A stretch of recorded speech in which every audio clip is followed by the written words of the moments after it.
All right, we'll be going on the air in a few minutes. Thanks for joining us. I got to check a couple of things real quick.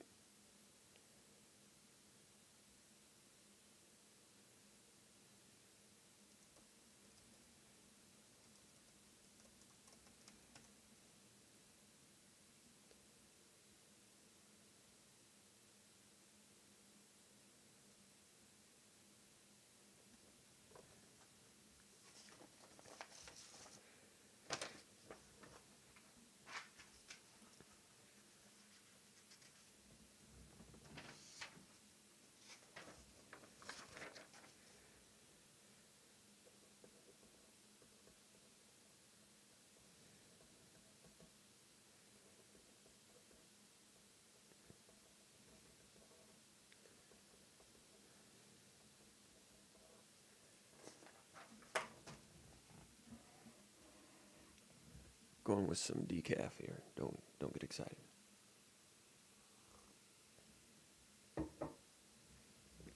Why is this?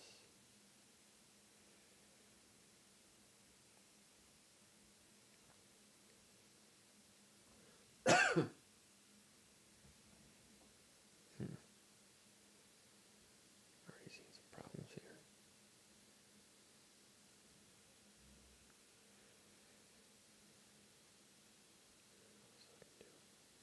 This is too much.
All right, I think we're ready to roll. Thanks for waiting. We got a few Spartan fans. Sorry, we just announced this thing that we'd be going doing SpartanMag Live just a couple hours ago, so appreciate everybody joining us. We'll go in 3, 2, 1. 3, 2, 1.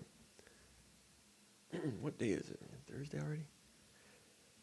It is Thursday night, East Lansing, Michigan. Come on in, gather around, gather around, gather around. My name is Jim Comparoni, publisher, SpartanMag.com. We're going to talk Michigan State football. Michigan State took it on the chin last Saturday in Seattle. You guys saw losing to the Washington Huskies. Washington was good that day. I told you they would be. I didn't know they'd be that good, especially stopping the run. The precision and explosiveness in the passing attack was a tough matchup for Michigan State. Michigan State proved that they couldn't handle it. Difficult environment, very loud. Credit to Washington fans for that. Michigan State now 2-1, getting ready to play host to the Minnesota Golden Gophers. I think they're on the edge of the top 25. I don't know where they're ranked. They should be ranked. Minnesota's 3-0. They've been blowing everybody out. Had a weak schedule so far. The Gophers 38-0 over New Mexico State. New Mexico State sucks. 62-10 over Western Illinois. I didn't know Western Illinois had a football team. And 49-7 over Colorado. Colorado's not good. Colorado might be the worst Power 5 team in the country right now. I've watched a half of that game closely, Minnesota versus Colorado. Colorado, not so good, people, not so good. Got to watch the rest of it for the pre-snap read. We'll be putting that on SpartanMag.com Friday. That's in about 24 hours, maybe 21 hours. I'll be up all night. That's why I'm drinking decaf. I don't drink coffee anymore, but this is one of those nights where decaf has just a little bit of caffeine. I'm going to try to handle it tonight. It's one of those weeks, one of those nights, Michigan State football.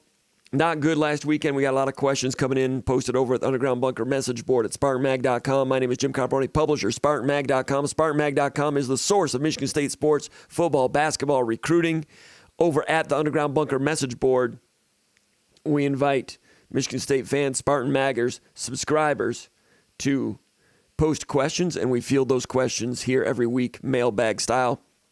Still wanting to get to a 3 and out, do some quick ones, maybe in the afternoon, something like that.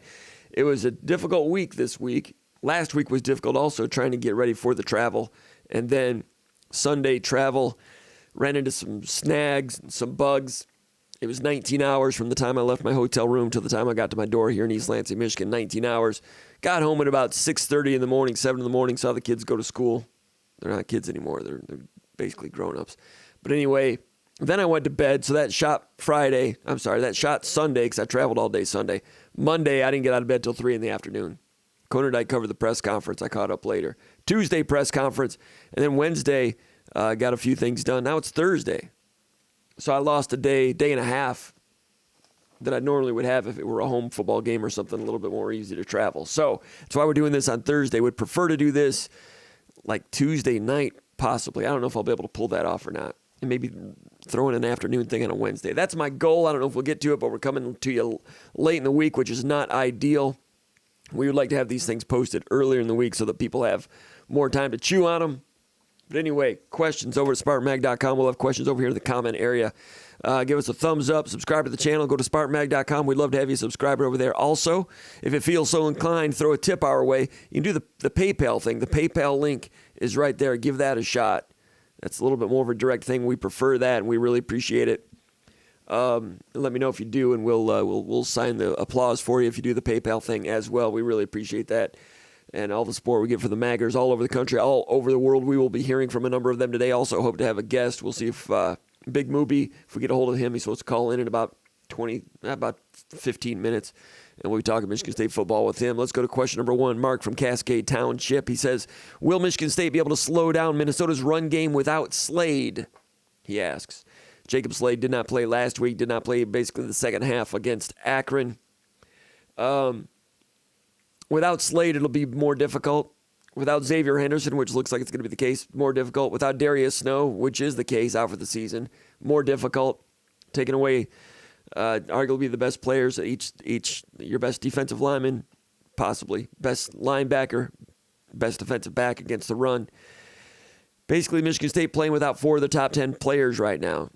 Yeah, Michigan State was like borderline top 20, borderline top 15 in the preseason. I wasn't sure I was buying into all of that. I don't think I was selling that Kool-Aid. I think that those of you that subscribe to SpartanMag.com, I wouldn't think that you would think that I was selling that Kool-Aid. I thought Michigan State would have a hard time equaling last year's record. Last year was a charmed season. Give them a lot of credit for that. I know Michigan State's players and coaches were very optimistic, and they still are. I pump the brakes on that a little bit. I'm sure a lot of you would love for me to be wrong, but I wasn't so sure. Then you throw those injuries in there, and it's really been a difficult deal. Also, you throw in the fact that Washington is arguably the most improved team in the country. That's a legit team that has been recruiting well. Put that in the pre-snap read last week. I think they've had 4 top 20 recruiting classes in the last 5 years. Anyway, can Michigan State slow down Minnesota's run game? No, I doubt it. I know Michigan State played real good run defense inside the 5-yard line with the 2 goal line stands. That was great, but that's not really the base defense. They did most of that with 4 defensive linemen, sometimes 6 defensive linemen, sometimes 4 defensive tackles. Washington is not a great running attack. Michigan State's run defense was pretty good last week and has the ability to be pretty good, but there's some weaknesses in there. Jacoby Windman, I saw one time, he against Washington, taking on a double team tight end and a tackle double team, got pushed 4 or 5 yards back. Other times he's a little bit more firm, but that's not really a strength. Pietrowski was not a strength when he was in there. He was hurt in this game. Not sure if he's going to be back. Bogle's been pretty good at defensive end at the point of attack in the run defense. Derek Harmon's been starting. He's okay. Simeon Barrow's been excellent, but you would love to have Jacob Slade in there. Having him out hurts the case. You'd love to have Darius Snow in there. Boy, would you like to have Darius Snow. Van Sumeren had a really good game on opening night against Western Michigan, especially with some of the pass plays out to the flat. Doing a real good job getting off blocks on the perimeter, chasing things down. Inside out. Run defense, coming right at him. Not his strong suit. He needs to improve in that area. Struggled against Washington. Washington didn't run the ball a whole lot, but he gets swept downstream a little bit. Needs to be more instinctive. Needs to take that speed that he has and defeat blocks. Do it with proper leverage and all those things. Minnesota's going to see him, some of the defensive end situations there, and they'll know where to attack. And they've got a very good run attack. Ibrahim, the running back, is going to be the best player on the field. One of the best running backs in the country. Excellent balance, toughness, quickness, vision. Very good offensive line. They graduated 4 offensive linemen. I think all 4 of those guys were at least honorable mention All Big Ten. At least 3 of them were. They graduated good offensive linemen. They've reloaded on the offensive line. I've got to watch a little bit more.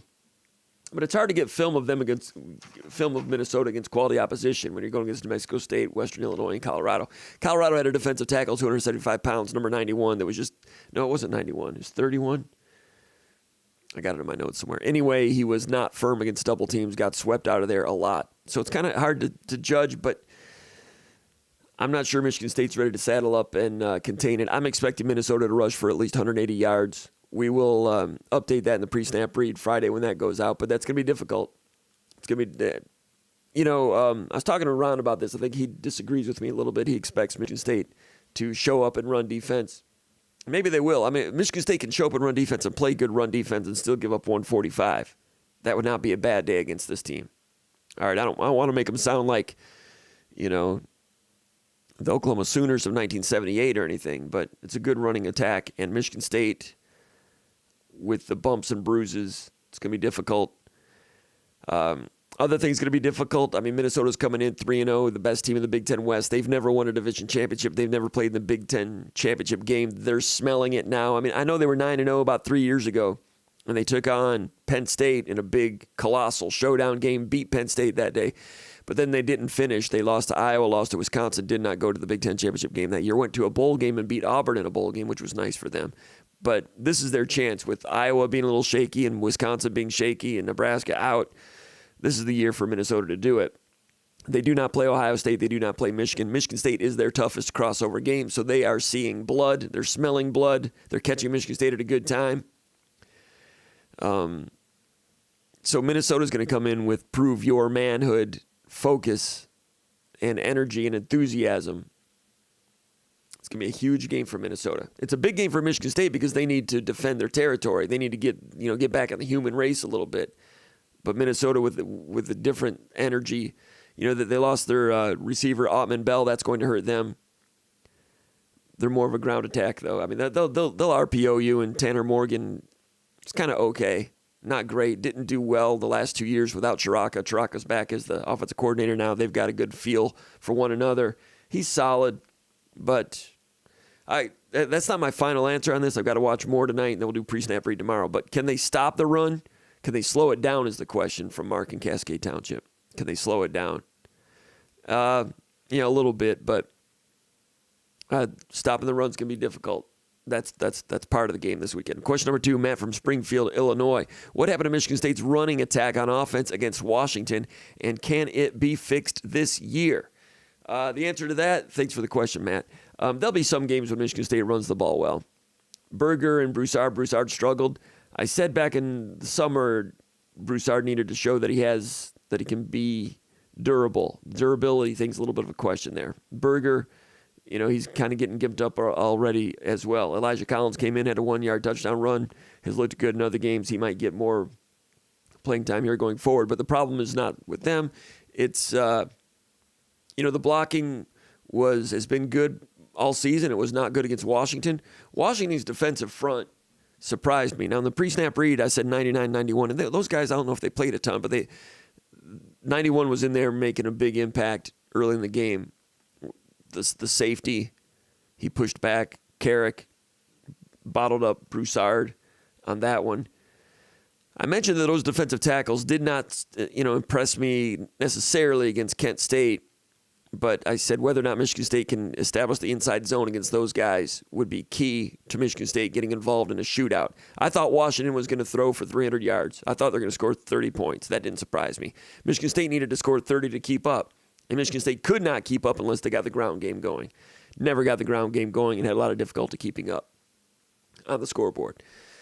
So Michigan State's inside zone running attack, it looked really good in the first 2 weeks. It did not look good against Washington. That surprised me. It didn't shock me because I knew Washington might have it in them. Had not seen those defensive tackles play like that, but they played like that against Michigan State.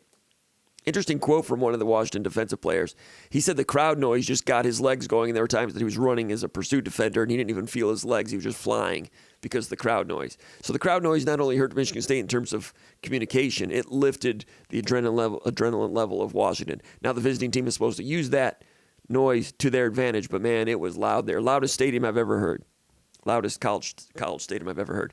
I remember the Silverdome used to get rocking. I'd like to compare those two decibel levels. Silverdome, of course, was a dome, and the noise bounced around on the whatever that was, that ceiling, whatever it was made out of. I don't know what it's made out of, Teflon or something. At Washington, it's not a covered grandstand like this. It is actually down like this, and is built purposefully to have noise onto the field. And I was up in the press box level, not on the field, and I mean, it was as loud as heck. I could say a worse word, but I'm not going to tonight. Rated G. We reserve bad words for bad times or fun times, but we don't judge.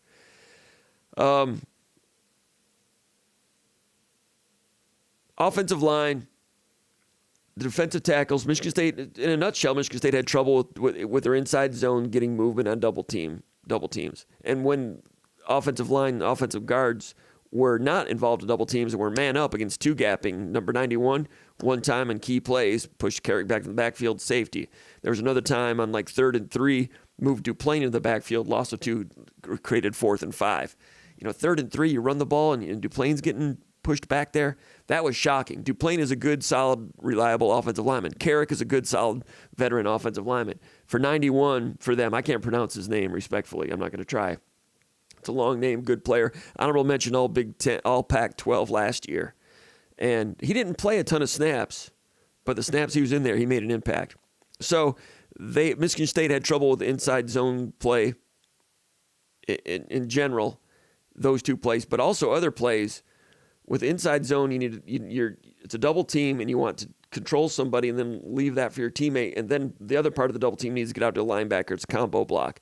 So you have two offensive linemen. They're going to double team, control them, and one climbs out to the linebacker level. Over and over, Michigan State would do the double team and were unable to disengage and get to the linebacker level. I don't know if that defensive tackle was doing a good job, maybe holding. Sometimes you can get some sneaky defensive holding in there. Other times he might have just been so stout that they didn't control him and he never got out of the linebacker. Then you have linebackers running free. Linebackers were showing up with force and helping with the run defense there. Michigan State tried a couple of counters. Even on the counters, they're taking on pull blockers, and hey, Washington hit hard. They won their collisions with the offensive linemen. Michigan State didn't do much in terms of trying to run to the perimeter with toss sweeps. You don't see much of that in college football these days. Didn't try much with fly sweeps, things like that. Early in the second half, they went to a gap play where they pulled the right guard, Carrick, and he went to the opposite A gap. Usually when you pull a guard power, it's going to go down to the C gap and down the line further. He went in tight on the other side of the center, A gap, and they gained like 5 yards, and it looked real nice, but they didn't try that play again. That looked good, going to a gap play. They did some other things, some man isolations, and that didn't quite work either. But when you look at it, tailbacks for Michigan State rushed only 18 times for 31 yards. That's 1.7 per carry. Jalen Berger, 13 carries, 27 yards, 2.1 per carry. Broussard, 4 carries, 6 yards, less than a yard per carry. And I mentioned Collins with 1 carry. Before I expand further on this, let me make sure you can all hear me, because sometimes you guys let me know that you can't hear me, but looks like you can. Appreciate that. All right. So 18 tailback rushes. I'm going to take out the sacks. I'm going to take out the quarterback runs. I'm just talking about tailback runs. You're asking what went wrong with the running offense. 18 tailback rushes. Based on what I'm looking at, I found 9 plays in which Michigan State's tailbacks were held to 2 yards or less. So 18 tailback carries on the day, which is not a lot because you get behind and you're not sustaining drives and all that stuff. 9 of them 2 yards or less. So 9 plays. It only takes 9 gummed up plays for the whole construct to get knocked off track. So I looked at these plays and looked for commonalities. The commonalities I've already talked about. The zone blocking was not strong enough. Washington was physical, probably surprisingly so. I'll bet it was a surprise to Michigan State's veteran offensive lineman. It was probably a surprise to offensive line coach Chris Kapilovic. Credit to Washington. They were tough to move between the tackles or outside the tackles. And that's all. Basically what it always comes down to. Specifically, I looked at some of these plays. Basically the first time they were stopped for 2 yards or less was the safety. I talked about that a minute ago. So now it's 9-0. So Michigan State, first time they had the ball, I think they gained 3 yards on the first play, and it was a man play. And, Tyler Hunt actually came in and had a nice pop on the linebacker. I could look up what a Berger gained 3 yards on that one. I said I was just going to look at the plays that were held to 2 or less, but I'm kind of curious now. It's the way my brain works. When I talk about something, I want to go look it up. Berger gain of 3. It's kind of a man-to-man ISO lead. Hunt on the middle linebacker. Samac did not finish the linebacker. That linebacker was firm, and he got off of Samac a little bit. Samac got out onto him, but did not finish. So it goes for 3 yards. Could have been more. All right, so he gains 3, and then they pass it once out to Coleman, first down. Peyton Thorne keeps it. Now it's 3rd and 1, and that's when they had the mishap, crowd noise, 3rd and 1. Thorne said something to the running back, changed the direction of the play or something, and he opened up one way. The running back went the other way, busted play, punt. You're already losing 7-0, and Thorne says you couldn't hear the guy next to you, and the crowd noise had everything to do with that 3rd and 1 stoppage. Would have liked to have seen a handoff there. I think it was Broussard. See if they pick it up, and do they keep driving? Do they go down and kick a field goal? I don't know. But would have liked to have seen if Michigan State was capable of picking up 3rd and 1 in that situation, down 7-0. Busted play, punt, drive, 1 yard line, goal line stand. Michigan State takes it over. 1 play, safety, 9-0. Punted out of bounds, they're at the 50.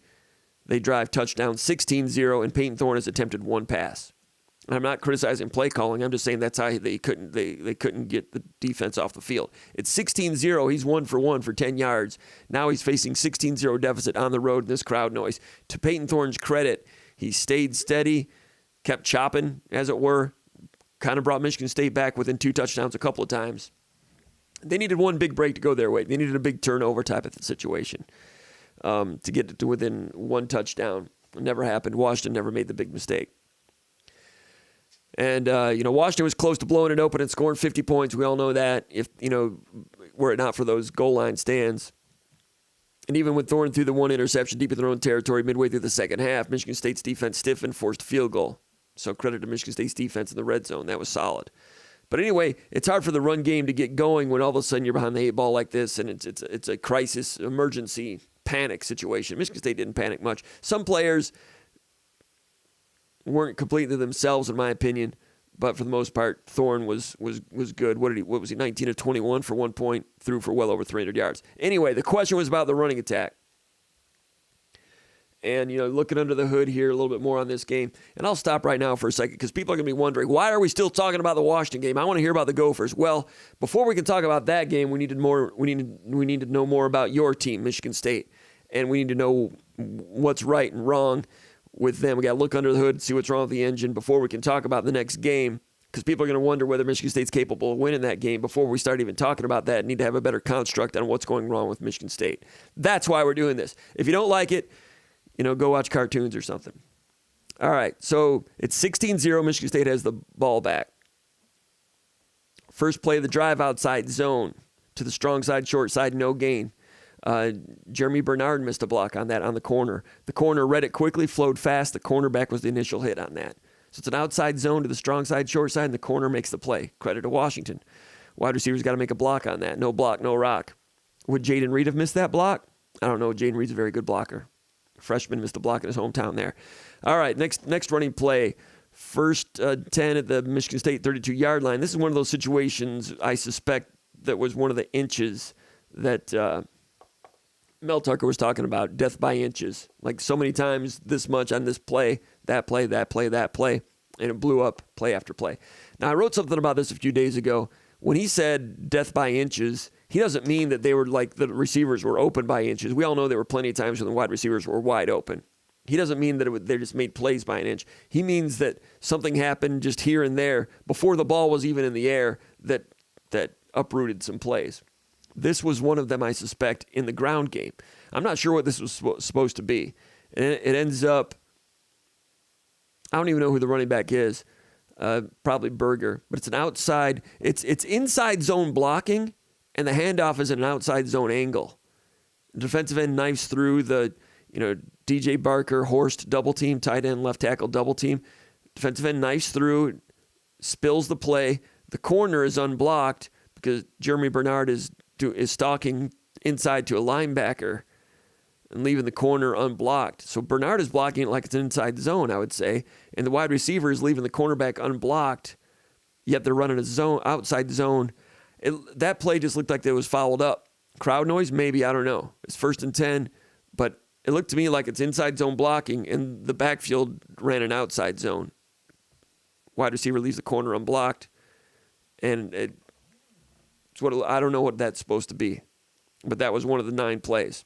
All right, that was the third drive. Now it's 16-0. All right, they get the ball back. They're down 22-0 next time they have the ball. 2nd and 8. This is one of the stoppages. Broussard, a man-to-man play, isolation, inserting Hunt, very similar to the first running play of the game.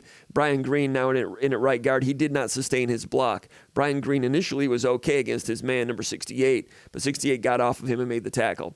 Defensive end stunted inside, and when you have a stunt going on, that screws up man-to-man blocking because I got you, and now he's stunting inside. Now no one has him. That's one reason why man blocking is no longer in vogue. Once in a while it is. You throw it in there. This play, they ran a stunt against man-to-man, so they guessed right in the rock, paper, scissors nature of football. Michigan State was rock. They guessed paper. And so the stunt did it. But Brian Green was one guy who didn't sustain the block on that, gained 2 yards. Now it's 3rd and 6. All right, the next running play, 3rd down at 3, 49-yard line. They're under center. 2 tight ends to the right, run an inside zone, and Duplain was destroyed by 91.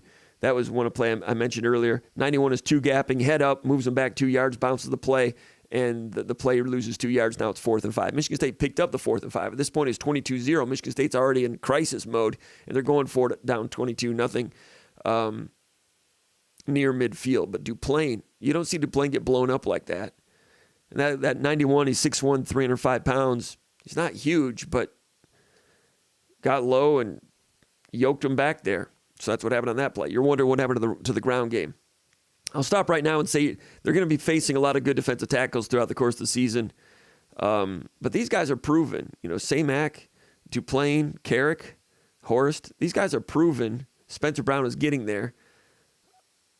They've been okay against good competition in the past. Was it a wake-up call, the problems they had in 91? And 91 didn't play a lot of snaps, like I said, but I have to believe Michigan State's inside zone attack will get back to being productive against most teams, including Minnesota. I've got to watch Minnesota a little bit more with their defense. Their defense has been highly ranked. Last year, they were one of the top 10 defenses in the country. Right now, they're one of the top 10 defenses in the country. They haven't played anybody, but I'm not getting a real good read on what makes them good on defense. They have a good middle linebacker, number 55. They only had two guys that were honorable mention, or one guy was third team All Big Ten last year, and 55 was like honorable mention.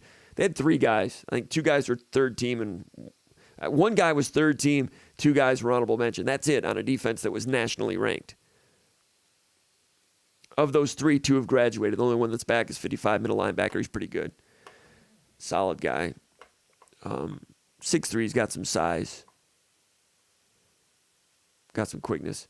But 97, their defensive end for Minnesota does a real good job at 275 pounds. Big defensive end, real good at point of attack and run plays to his direction.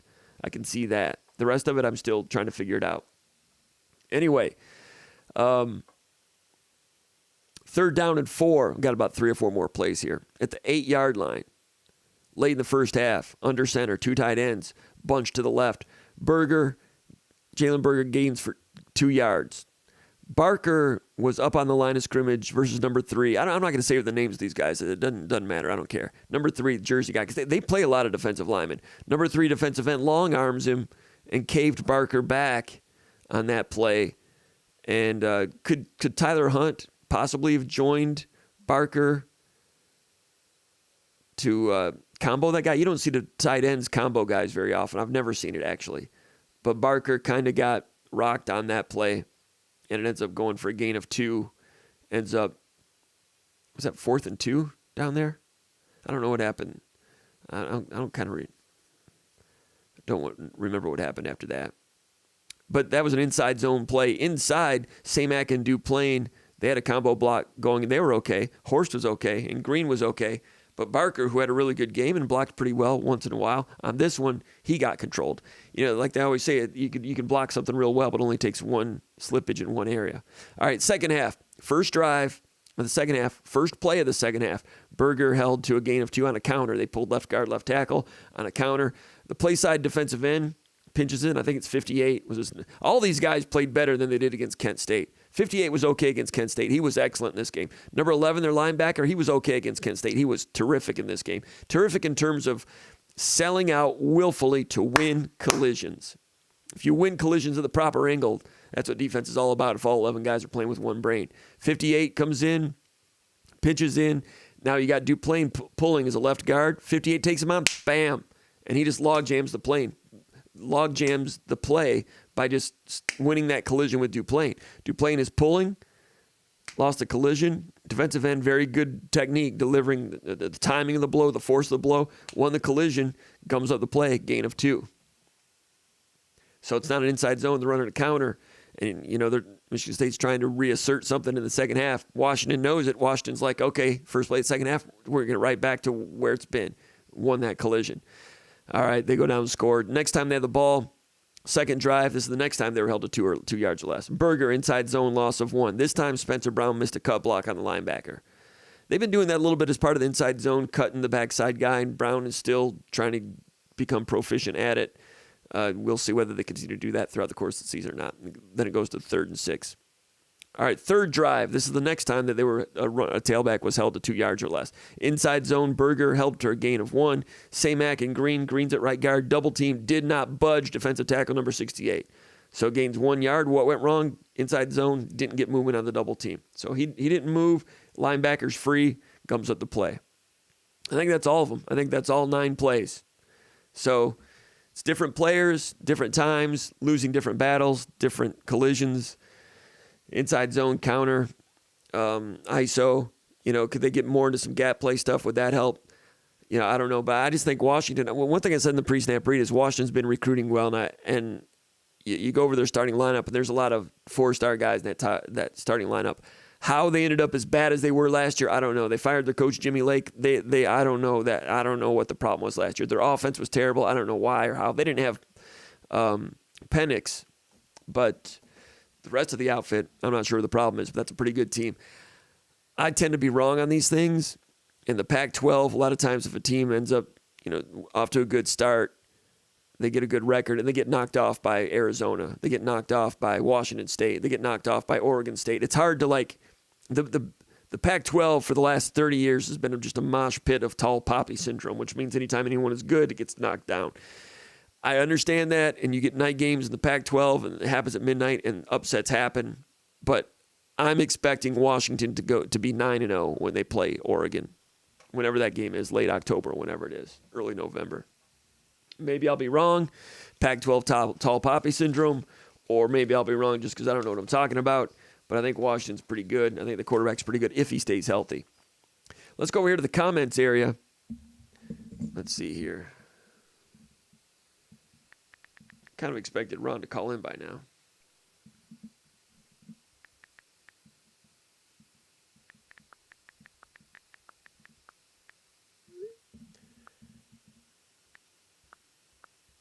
So I'm going to pause right now for station identification.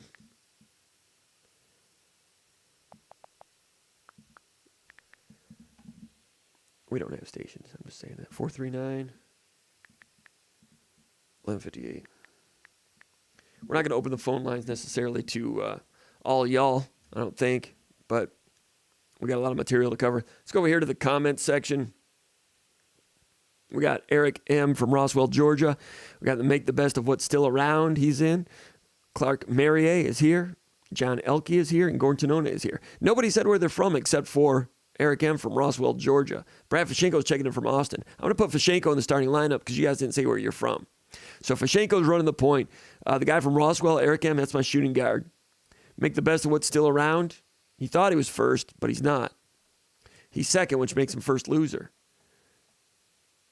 If you understand the philosophy of Ricky Bobby. I'm just kidding, make the best of what's still around. I'll put you in the starting lineup. You're a wing. Got Clark Merrier. He's got too pretty of a name to be down low. I don't know. All right, we'll put him at the 5. He's a finesse 5. John Elke. That's a good name for it. That's a good name for a 4. Old school 4 with like goggles on and a headband and knee pads. Anyway, starting 5. Appreciate you guys being in here. Fashenko, starting lineup. You're starting. Ryan S. from beautiful downtown Jackson, Michigan. John Elke says, long trip back from Seattle. Flight delays, missed connections, reroutes. 2 days later, made it to Detroit. Yeah, I posted about it over the Underground Bunker message board. I barely got in. I was running through the airport like I was doing a Hertz commercial. Jumping over luggage and everything. Lucky I didn't pull a hamstring. 2-hour delay going through luggage security. 2 hours. From what I understand, a couple of cruise ships dropped off, and that happens periodically there. And I've mentioned this before. I don't want to bore everybody, but the line went throughout the, over there by security, zig and zag, zigzag, zigzag, down the stairs to the lower floor, zigging and zag, the line did. And the line went out the airport and into the parking garage. The line did. So I was like, man, I'm going to miss this flight. Somehow, it was about maybe about an hour and a half is what my wait was. It was supposed to be 2 hours. Other people, it's 2.5 hours. But right at the critical moment, they opened up a rope, and I went in. I'm like, man, I still have a chance to get my flight. Then I went into Hertz commercial mode. Made it. Otherwise, I might still be in Seattle. I don't know. But it took you 2 days to get it out of Detroit, to get back to Detroit, John. I feel you. I've been there. I barely moused my way under the table, under the door to make it happen. Brad Fashenko says, this feels like a 6-6 team or worse. Someone please talk me down from the ledge. I don't disagree, Matt or Brad. If they lose this game, they're 2-2, and Maryland's not going to be a picnic. Schedule's tough. I thought this team could maybe be an 8-4 type of team, 7.5 win type of talented roster. That's what I thought it was. If Angelo Gross shaped up and other things improved, like the pass defense.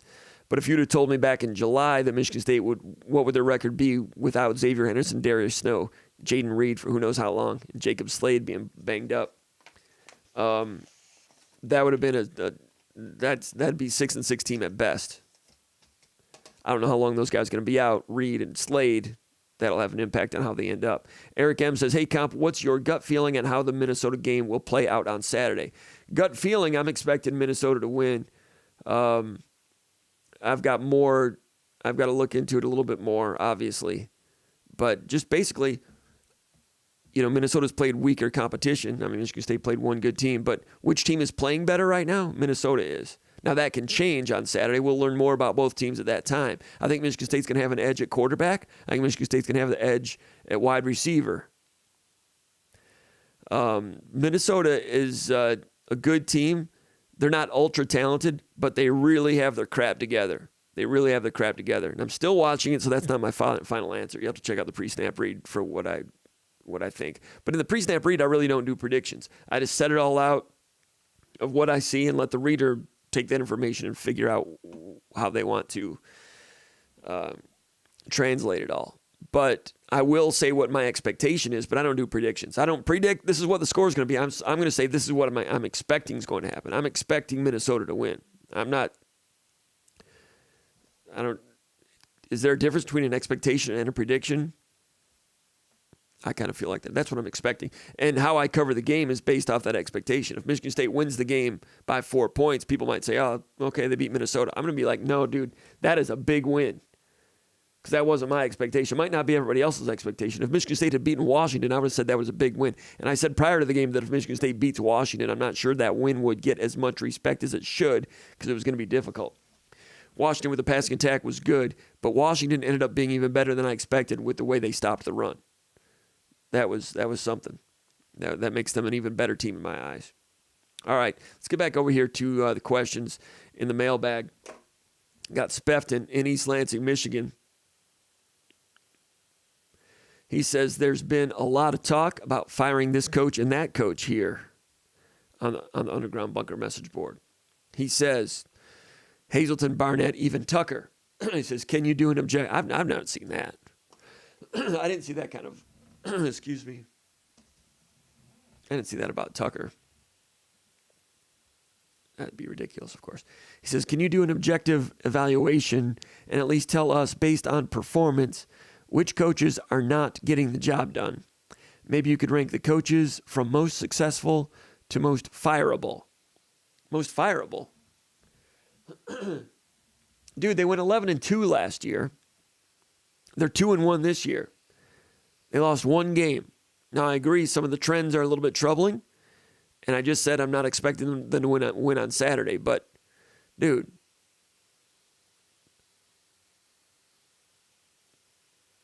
take it easy. That's ridiculous.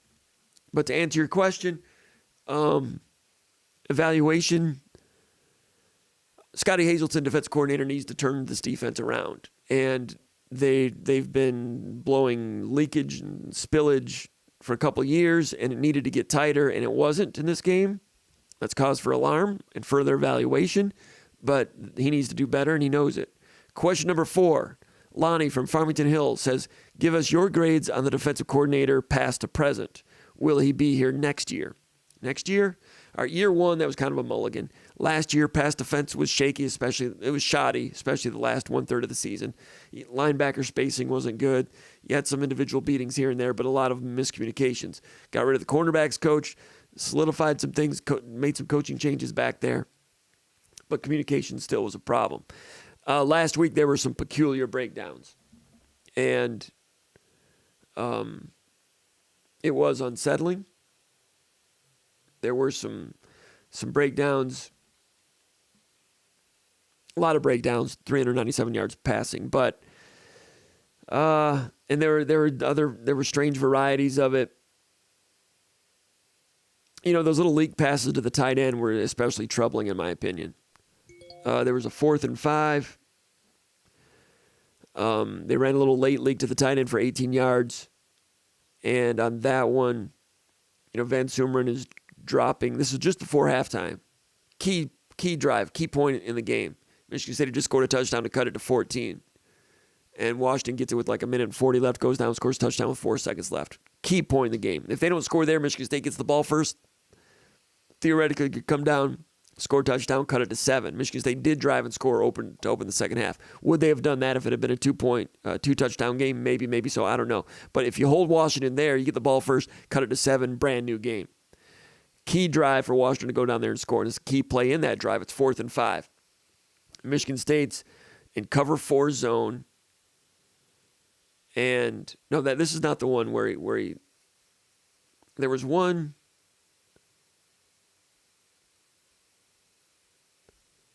Yeah, this is the one where he turns his back to the backfield. This is presumably the way he's been taught to do it, because they did it against Western Michigan also when the quarterback draw went for 50 yards.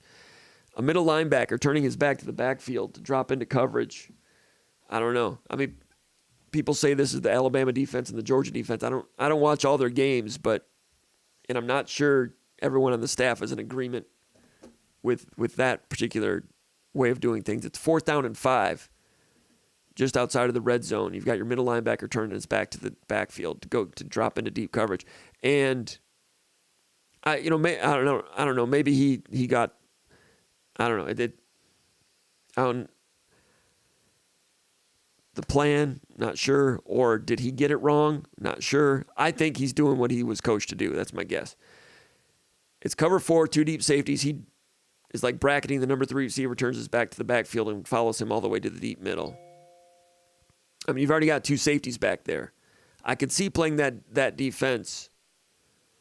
And we do video here once in a while, but we'd have to do it slow motion. I don't know about the copyright stuff. We get notified once in a while. Last week we had some video, and you're not supposed to do it if you're taking, I don't know, if you have commercials playing and things like that. Anyway, so we don't have video right now. But anyway, and I'm not big on embarrassing players or anything like that, but this is a schematic type of thing, and I'm not sure Tucker liked this either. When he talks about 2 + 2 being 4 all week, and then you get to the game day and it's 5. Anyway, you have 2 safeties back there. I can see dropping your linebacker back there with the safeties if you are leading by a touchdown and there's, 23 seconds to go and they're at midfield. But in this situation, it's 4th down and 5. They need 5 yards. And you got your middle linebacker running between. You already got 2 safeties back there. So Van Sumeren's back there. You got 2 safeties and Van Sumeren. You are outnumbering that receiver back there 3 defenders to 1. And then in here you have a crisscross mesh thing. They sit down, and a 3rd receiver runs a hook at about 10 yards. And in here, they've got 3 receivers and 2 defenders. Michigan State's defenders at the linebacker level are outnumbered 3-2 here. And the one guy, number 11, McMillan, the wide receiver, is wide open. 10-yard pitch and catch, 10 yards, straight down the middle, turns, runs, gains 18 yards. It's like a late leak. That one. Is that the one? I don't know. That was the one. Next play, touchdown, 4 seconds left. That was 4th and 5 conversion. That was strange. I think Tucker knows it. He's on it. Anyway, and with 4 seconds left, he's flushed. The quarterback is flushed, and Gross is back there. There's 4 seconds left, and I've talked to someone else about this. I'm not gonna. I won't name who it is. It's not that important. But anyway, 4 seconds left. Situational awareness there. You're Gross, and it's change of direction. It's a scramble rules. Change of direction.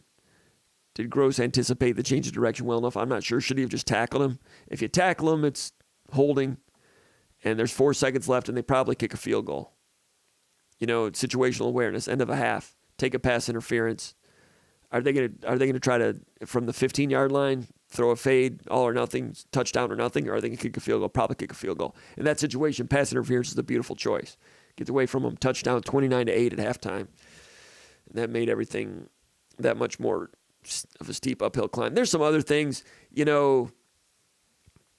Washington's second drive, it ended up at the 1-yard line, goal line stand. They didn't score, but earlier in that drive, it's 3rd down and 12.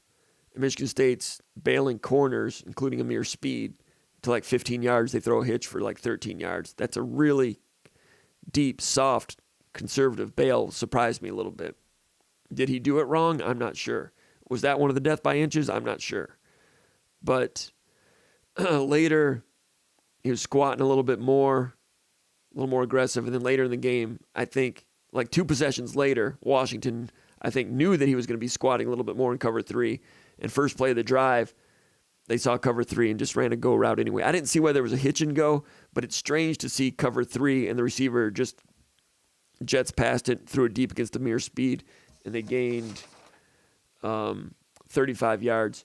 I didn't see if it's hitch and go or stutter and go, but a lot of bravado, a lot of confidence in Washington, in the receiver. First play of the drive. Oh, it's cover 3. We don't care. We're just going to throw it deep anyway against cover. Usually cover 3 would discourage a deep shot. But I think because they had taken candy from a baby earlier, I think that they were kind of banking on an overcorrection there, and it worked out. It's perfect pass. Speed, Amir's speed, he's got some physicality. I'm not sure about his agility. Not sure that's a strength. That's starting to come to light also. But we can talk about, that's just a couple of plays. In general, Tucker said it. They've got a lot of things they've got to work on. Everybody knows that Kimbrough, they were picking on him early. He ended up being targeted 7 times in the first half for 6 receptions, 110 yards. Some were his fault, or not his fault, but some were, some of them, like that 47-yarder,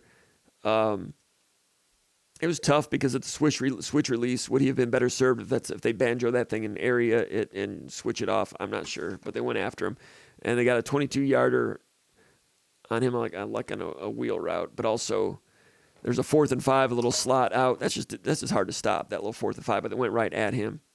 He didn't play in the second half. Justin White went in there and they had a bust. The fourth quarter, quarterback missed him. You saw it wide open. I think on that one they had switched to 5 wide, and when Michigan State when Washington went 5 wide, Michigan State tried to match it up and communicate instead of maybe just staying solid in some sort of zone or something. And I'm not trying to coach the team. I'm just showing you what they did and how it didn't work. So it's like Michigan State was like on defense trying to drive a sports car they didn't know how to drive. They were very trying to match the sophistication of Washington's offense and their trades and their formation changes and communication and everything. And Justin White's communicating with Gross. Ball is snapped, and Justin White is playing zone. Everybody else is in man-to-man. He passes the guy off. He's wide open, and they miss him. It's called a bust. So do they need to just KISS, keep it simpler? Maybe. Maybe that would help. I don't know, but this is what happened at the end of last season, and we're seeing it happen again. And it's disconcerting. There were some others. Anyway, I could go on and on with some of those, but let's go back over here to the comments, see what's going on over here with the comments.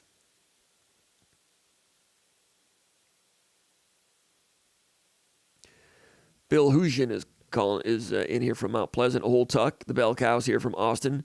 Samuel DeJesus checking in from Ohio. Make the best of what's still around. Fans are upset with Hazleton. Is there any pressure on him within the program? I don't know. Only the people inside the walls know that. Dan Richardson from Grand Blanc saying hello. JC1829. Hey, what's up, Cobb? He says, it's Jay Chevy checking in from Washington, D.C., Spartan alumni class of 2011. I know I'm fairly new here, but I'd love to join the Spartan Mag basketball team. Hey, we'd like to have you. All you have to do is be one of the first 5 to post, and you'll be in the starting lineup, JC1829, and I like your initials. Desert Spartan 1 says, any updates on when injured players might be back in the lineup? We could use some Excedrin. Xavier Henderson, I'm not hearing anything positive there, but they keep injury information pretty tight over there. So Darius Snow, of course, is not coming back. Slade, man, we won't know. We won't know till pregame. They do a good job of keeping those things quiet. So I've not heard anything. Old Tuck from Ludington, Michigan says, I said he was from Austin, but he's originally from Ludington. We know Old Tuck. We know our constituents here. But today he says he's from Ludington, so we're going to go with that. That's great. Old Tuck says, this is the type of game D'Antonio would win. Program game. Home game, coming off a loss. Mel needs to win this one. Old Tuck, I would agree with you on that. This is the type of game that D'Antonio, they rarely would lay an egg twice in a row. There was that one season where they lost 4 straight. But one thing I liked about D'Antonio when he was building his program, and where I saw that it was going to really gain traction and be good for the long haul was the day they lost to Iowa, a very good Iowa team. Last play of the game, McNutt on a little slant, touchdown. I think there might have been 10 seconds left. But I've mentioned this before, but before that play was run, I said to, this is either Conan Dyke or Jack Nowlin, I said, we're covering a real football team. They showed up that night. They tackled, they hit, they were physical, they were correct, they didn't make mistakes. Win or lose in this game against a very good Iowa team, we've got an actual football team to cover. And those of you that remember the VCast when we were just getting it started back in like 2008, I would say that to Conan Dyke sometimes. I'd be like, Paul, we got a real football team to cover here now. After years of John L. Smith and Bobby Williams, it was refreshing to have a real football team. So even though they lost that one, Michigan State would show up. They had an identity. They would rarely beat themselves. Now, they might make you pull your hair out because they would play soft zone up to the 20-yard line and give up 350 yards passing to Western Michigan or 600 yards to Baylor, but they had a way of doing things. And you cannot be a consistent team and win these games that you can win. You cannot be consistent. You cannot harness a level of consistency unless your defense is consistent. Last year, they were 11-2. Defense was kind of foggy. Maybe it didn't catch up with them. Maybe the season didn't last long enough for it to catch up with them. They were great last year in terms of achieving what they did with what they had to work with. But if that stuff is still going on defense, then it's going to continue to be a roller coaster. They cannot be consistent unless the defensive screws get tightened. And that's what they're working on. But that alludes to what you're saying, Old Tuck. He says, this is the type of game D'Antonio would win. Program game, home game, coming off a loss. Mel needs to win this one. Samuel DeJesus says, Jim, fans are hoping Mel Tucker changes the defense from a 4-2-5 to a 4-3-4. Have you heard anything on a defensive scheme change? No, they've run the 4-3 a little bit when Brule's in there. They'll take out the defensive back style nickel, whether it be Justin White or Kimbrough, and they put Brule in. That they'll do that depending on what the offense does, personnel-wise.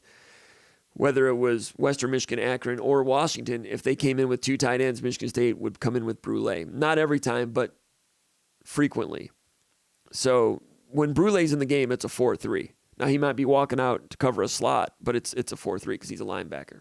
So Michigan State still has that, but they're a base 4-2-5. So is Alabama, so is Georgia, so is Ohio State, so is Michigan. People that think a 4-3 is going to fix everything. All right, if you're running a 4-3, you know that play, that first time they went after number 12, they went after Kimbrough, a little slot release, is a little switch release, slot goes out deep, 47 yards. Kimbrough is a nickel. He's the 5.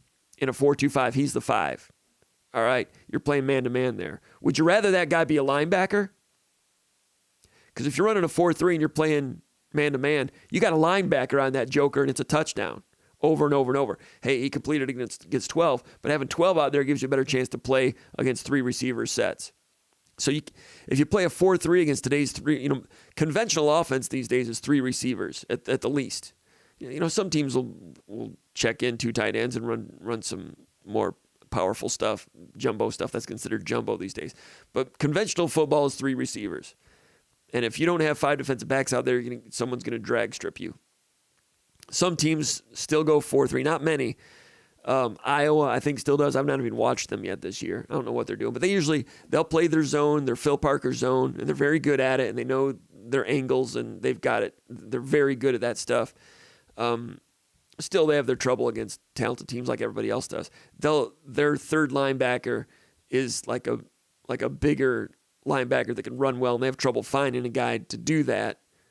But they find them. My favorite one was like 10 years ago. A.J. Eads was his name, and he had like 5 interceptions. He was a 6'4.5" linebacker out there playing the slot and rocking people and moving well laterally and everything. They're one of the few that do it, and if you're going to do it that way, you have to have everybody on the same page, and they all have to be physical, experienced, and smart, and exact on their reads and movements and geometry and all that stuff. So Iowa makes it work, but I'm not sure Iowa fans, they love their defense, but they have their problems on offense. Everybody knows that. But it's, people that want a 4-3 that just are just saying that, they're not watching enough football, probably. It's okay if they're talking football, but they're not watching enough. Old Tuck says Kapilovic needs to show progress. He's living on D'Antonio's guys after 3 years, making $1 million a year. Walker masked last year's line production. Walker was an eraser last year. He turned no room into 20-yard gains here and there. It takes a while to build an offensive line. You have Brian Green coming in as a grad transfer. Grad transfer, and Horst, transfer portal guy. Offensive line is not a position where they've really done a ton with the transfer portal. I say that, but 2 of their top 6 are transfer portal guys. But as you know, Old Tuck, it's hard to build with young offensive linemen. I like some of the young offensive linemen coming up. Vandermark's been on the field. He looks good. The other ones, it's going to take a little bit of time, but that's the way offensive line is. When Pat Rule came in 97 or so, 98, they just lost a lot of players. When Bowman came in, they just graduated a bunch of guys. I'm talking in 1995. They just graduated a bunch of guys like DeMarco, Burkmeyer. Not Toby Heaton. Who's the other guy from Ohio? Anyway, they had a bunch of new guys in 95. Flozell had not done anything. Bowman shaped him up, turned him into a player, helped turn him into a player. Strayhorn became a player and some others. But you're always going off of what you inherit as an offensive line coach, even into year number 3. You're right, but offensive line is one area where it takes longer to build. And they've been recruiting as hard as they can, bigger bodies, and we'll have to wait and see. Wigginton's playing at guard. Lepo, young guy, true freshman. Phillips, have to wait and see. Braden Miller, Brocious. I've not seen Brocious yet. But those true freshmen, they've got some size. And we'll see what they look like down the road.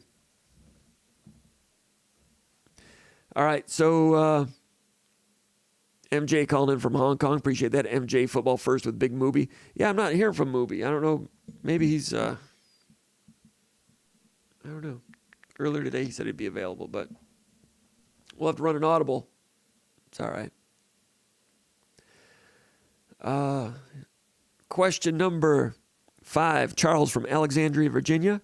He says, any intel on how long Slade will be out? Any update on this if the Snow injury is potentially career-ending? On the Darius Snow thing, I would just be guessing, but it does seem like there's some type of concern that does not normally accompany injuries like that. They didn't really tell us it's a break. Usually if it's a break, it's like, okay, it's going to take X number of weeks, whatever. If it's an ACL, they tell us. Seems like there's something a little different going on there, and it is concerning, but I've not heard anything officially in those regards. But it does seem like Mel Tucker has been insinuating, like the things he told to Darius when it happened. It was a Gipper type of win-win for the Gipper type of speech, kind of, and that's concerning. As far as Slade goes, like I said earlier, we're not hearing anything on injuries. Spartan Fan 81 from Orange County, California says, how do we fix the defense? He says, it seems to me the scheme is too complex and guys are thinking too much and making mental errors over and over and over. What do you think? Well, something's causing some problems. Like I said, Van Sumeren needs to be more instinctive and not be downstream. He needs to defeat blocks. Easy for me to say, but it's just he didn't have a real good game against Washington. He's a good kid, trying his best. Had a real nice game in the opener. He's got to come around a little bit more. There's a goal line play. Early in the game, he takes on the running back, gets moved back, catching him, and goes back 7 yards. That happens once in a while. On the goal line, there was one play where he's blocked by a wide receiver and gets rocked. Your middle linebacker, and he goes in chest to chest instead of like same foot, same shoulder to take on it's kind of a split blocking, kind of a wham blocking wide receiver. Just didn't take it on correctly and got knocked back 2 or 3 yards. He's got to do things like that better. I mean, and he's not the only one. Other guys, Angelo Gross keeps making these mistakes. The touchdown in the third quarter after Michigan State had driven, first drive of the second half, cut it to 2 touchdowns. They get a couple first downs. Timeout, injury to Brule. Come back from the timeout. Brule's on the field, by the way. And, they ran a play to try to undress the safety. play action, roll this way, throw back that way. Or maybe it was a roll this way, throw back that way. I can't remember. But that play action froze the play side safety, Brooks. So now Gross is isolated on that deep over route. Didn't run with it. Behind him by 10 yards, touchdown. I mean, Gross did that a lot last year, and I mentioned it all off season. He was a key guy that needed to improve. And things like that. You know, you're asking, how do we fix the defense? Things like that need to stop. Physicality, defensive end. I've been wondering about defensive end position. I was wondering whether Pietrowski would be strong enough against double teams at the point of attack. Tight end tackle, double teams. Pietrowski gets hurt, and he was not all that physical when he was in there. Windman, very good with the pass rush, but point of attack, I think Minnesota's going to be putting a lot in his lap here this weekend. All right, so as far as the scheme goes, you say the guy from Orange County says it seems to me the scheme is too complex. I don't know. I mean, it shouldn't be that complex for Gross to pick up that deep over route on that one. There was another play. There were these two tight end leak plays that were harmful. And I mentioned the other one on the fourth down play. There's another one that was, I think, a third down play. The score was 9-0, a late leak to the tight end, number 37. He gains 27 yards, I think, down to the 3-yard line. First play of the second quarter. Play action, half roll to the left, throws back to the tight end. Now, the tight end, Washington was very good with all kinds of little gimmicks and cartoons. Just little things. They had Michigan State chasing its tail all day. And this was another example. They were doing a real good job on Windman. Where was Windman, Jacoby Windman, as a pass rusher? Well, first of all, there were 2 or 3 times when he tried that low duck under move, and he was able to do that great against Western and also against Akron. When Washington saw that shoulder dip, the hand placement of the offensive tackle, he wasn't trying to get in here. He just put his hand on that shoulder and just washed him out back behind the quarterback. It happened 3 or 4 times. So that one wasn't working. So he needs to come up with other counter moves and so forth. Try to make it look the same and catch him with it. But those offensive tackles were well schooled, saw the film, did a good job on it. They also were frequently helping with the tight end and or running back. Sometimes they were snapping and either pulling the center over or the guard over, backside guard, on a trap pass. And that's what Peyton Manning used to call it, where you snap and your backside guard comes over like he's trap blocking, but he's actually setting up to pass protect. A lot of times, Washington would have the tackle on Windman and a guard coming over also. They were giving him a lot of attention. So now it's becoming commonplace that the tight end is giving a lot of attention. Washington used that against Michigan State. On this play, down at like the 30-yard line, I'd like to know what the down and distance was. 9-0. It was 1st and 10. This was after that, the safety and the free kick out of bounds, 1st and 10 at the 50. And, they did a toss to the field. Running back gains 10 yards, and Van Sumeren against the run on that one kind of got washed out and didn't really set the edge. Gains 10 yards. Now it's 1st and 10 from the 40. Cover 4, little hitch to wide receiver versus off coverage, another 10 yards. Now it's 1st and 10 to the 30. Just going chunk, chunk, chunk. This is 27 yards. So they might have scored on this drive anyway, but on this one, the tight end blocks with Windman. Left tackle and the tight end are both blocking Windman. So the tight end is engaging with Windman. And Van Sumeren, near as I can tell, has that tight end in pass defense. That's his assignment. He sees the tight end locking up with Windman, and Van Sumeren kind of drifts out to the flat to cover the motioning wide receiver. Kimbrough's got that guy. He's out there with Kimbrough. So that tight end blocks with Windman and then releases late, and he's wide open in the area that Van Sumeren had vacated. Catches it wide open, 27 yards to the 3-yard line.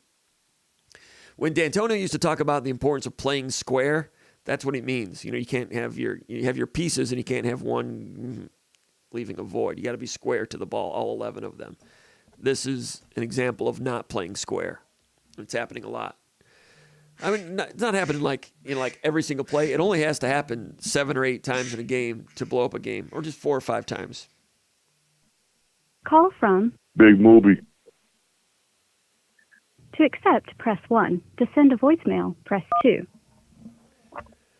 All right, we're ready to talk some serious football now. We've had a lot of good conversations so far, but it's going to go up a notch now. We're bringing in Big Movie Ron Armstrong, card-carrying Spartan dog. He watches this stuff closely.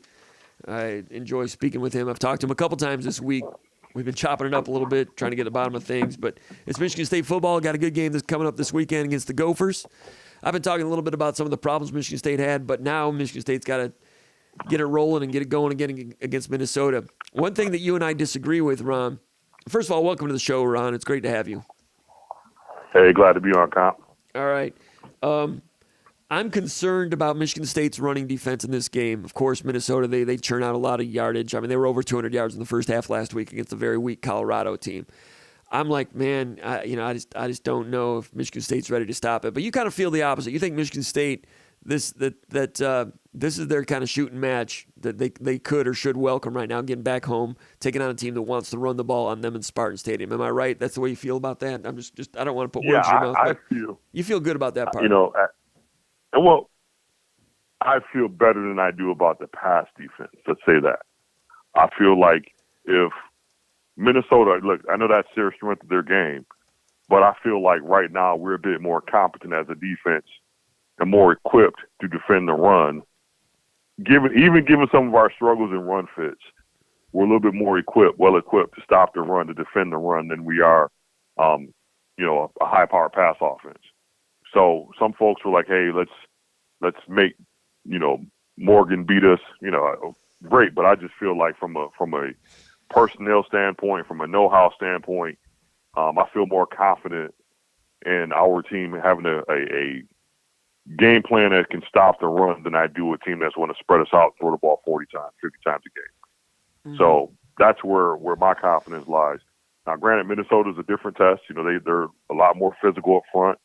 And we'll see, but I just feel like in any game I've watched lately, anytime a team decided to run the football, I felt like that was a win for us on the defensive side of the ball, just because it takes a lot of patience and a lot of mistakes for you to give up, 400 or 500 yards on the ground.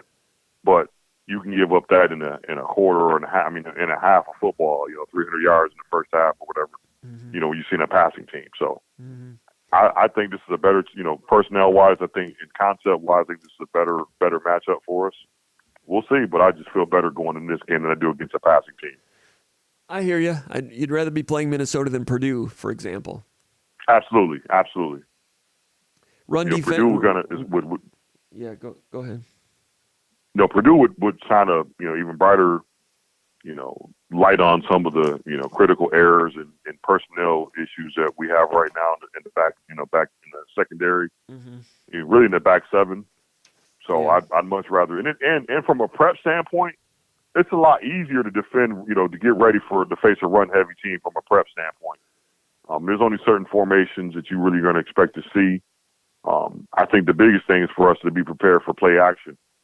That's more of a mental, prep than the physical prep. But I think, from a weekend, getting your game plan together, it's easier to prepare for a run heavy team. Yeah. And from what I've seen in terms of play action with Minnesota, they do a lot of the RPO slants. Been doing that for a couple of years. Right. They do it pretty well. Tanner Morgan is not going to go out mm-hmm. there and Tom Brady you all over the field. He's just kind of a journeyman, just kind of a game manager, functional guy. It was not so good the last 2 years without Chiraka. Chiraka's back as offensive coordinator now, and he's rolling pretty good with the reloaded offensive line and one of the best running backs in the country. But Minnesota, when I watch them, they just kind of have their crap together. I got a lot of respect for them. They just kind of have their crap together. I don't know if you had a chance to watch the Minnesota-Colorado game, but Colorado's pretty weak right now. And Minnesota sawed right through them. I think it's 35-0 at halftime. First downs were like 20-2 at halftime. But Colorado's pretty weak. But Minnesota's coming in here smelling blood, wanting to prove themselves. They know they get the inside track to the Big Ten West title if they get this crossover win with Iowa and Wisconsin not being so great. So this would be a big pelt for Minnesota to come on the road, beat a team last year that finished in the top 10, regardless of how Michigan State played last weekend. But Minnesota, Michigan State's going to be jacked up too. Everybody knows that. But, Nick Saban used to talk about the importance of getting up 2 times a year. He thought maybe you could get up 3 times. And that was a discussion point on our message board at Underground Bunker message board a couple days ago. And somebody was forwarding the idea that Michigan State needs to use one of those and get up right now. And I'm like, man, I don't know if it's a big game, but you're kind of beaten up. You kind of get up for Michigan and maybe another one. But Minnesota, I think, does get up for this game. Yeah, they'll get up for Iowa. That's a rivalry game. Wisconsin for the Paul Bunyan Axe. This is one of their 3 that I think Minnesota gets sky high. All those things make this difficult. And if Michigan State wins, they will have beaten a good team in difficult circumstances.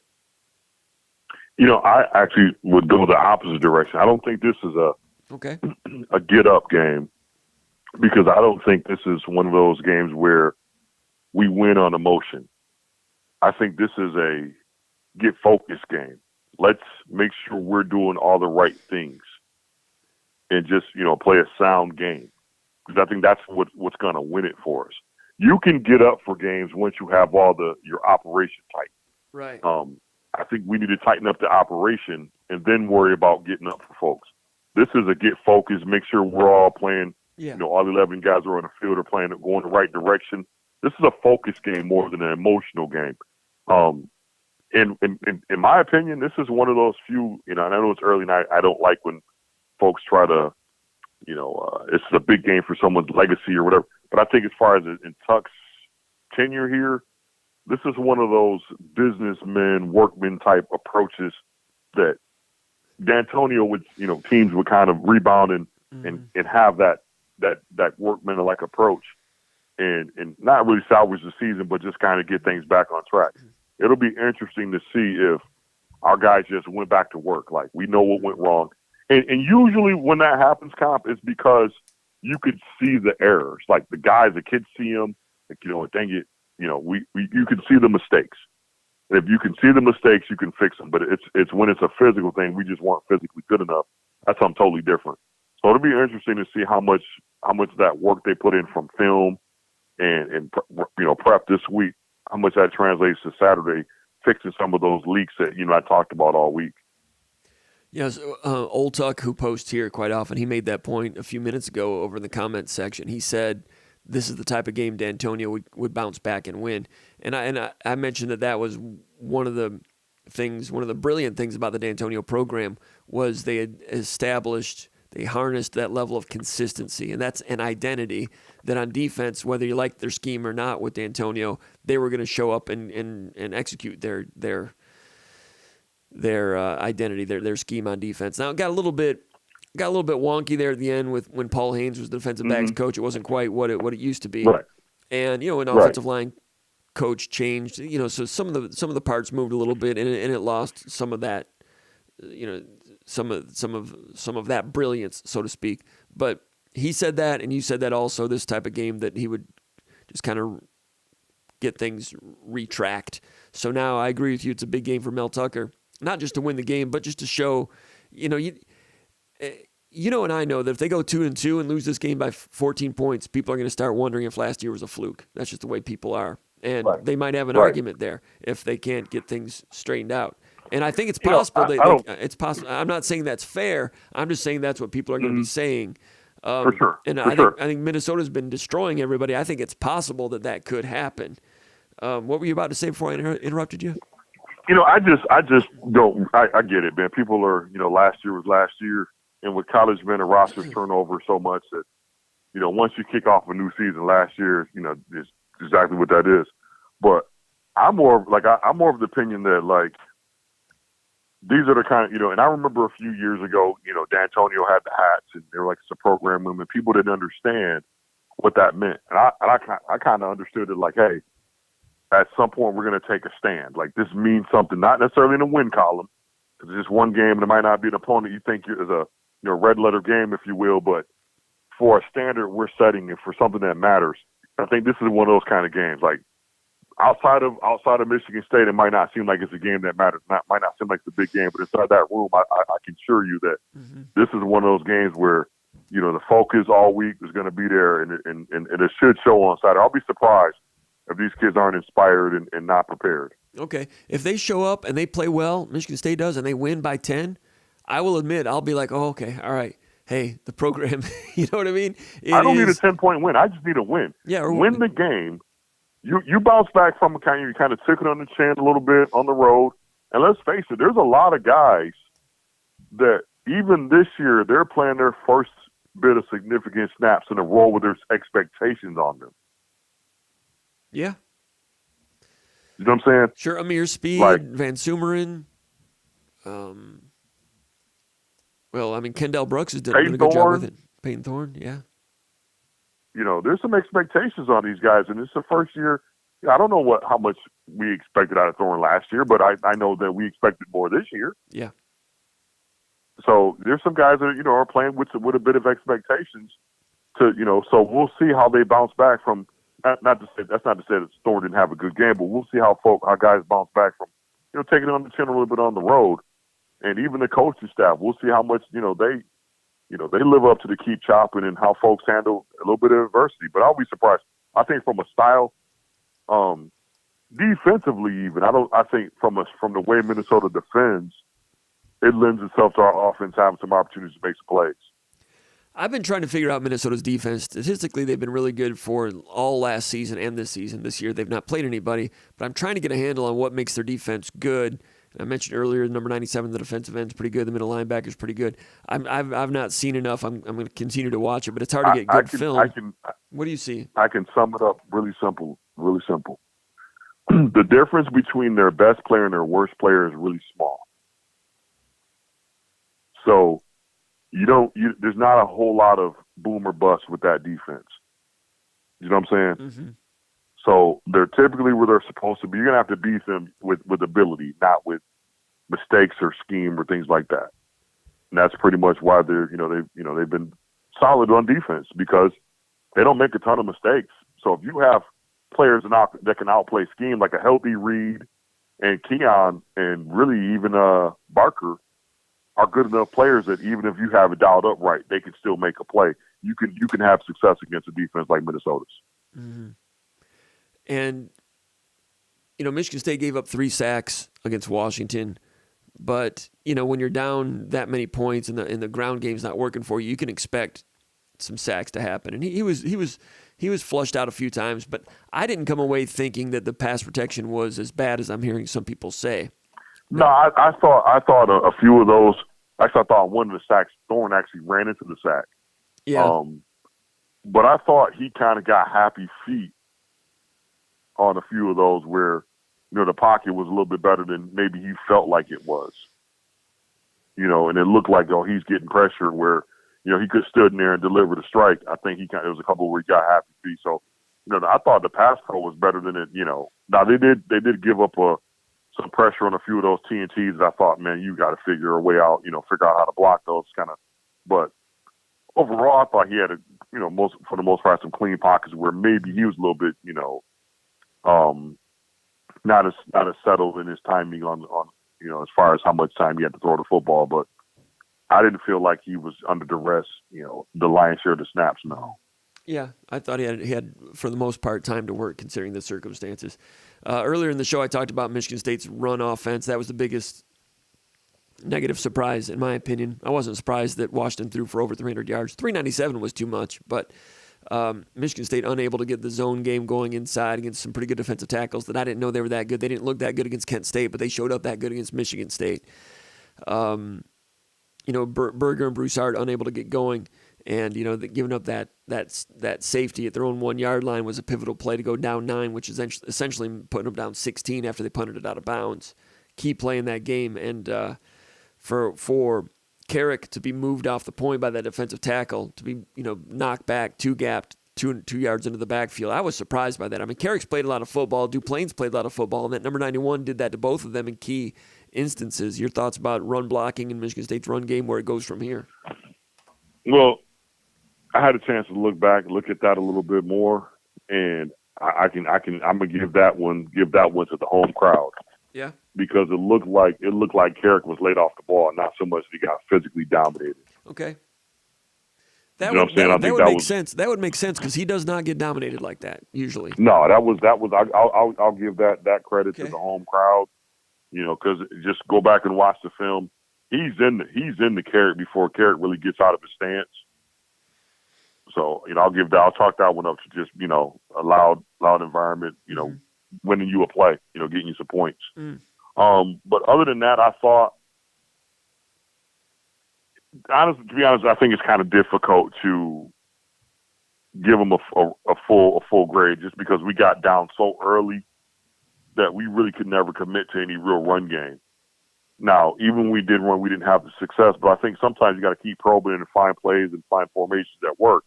But when you're down 22-0, you got to kind of get in the pass first mode. And to be honest, we still were a little bit reluctant. I thought maybe we could have gone to pass first mode a little earlier. And because if you go back and watch that game, I thought our receivers had a pretty good night. Yeah.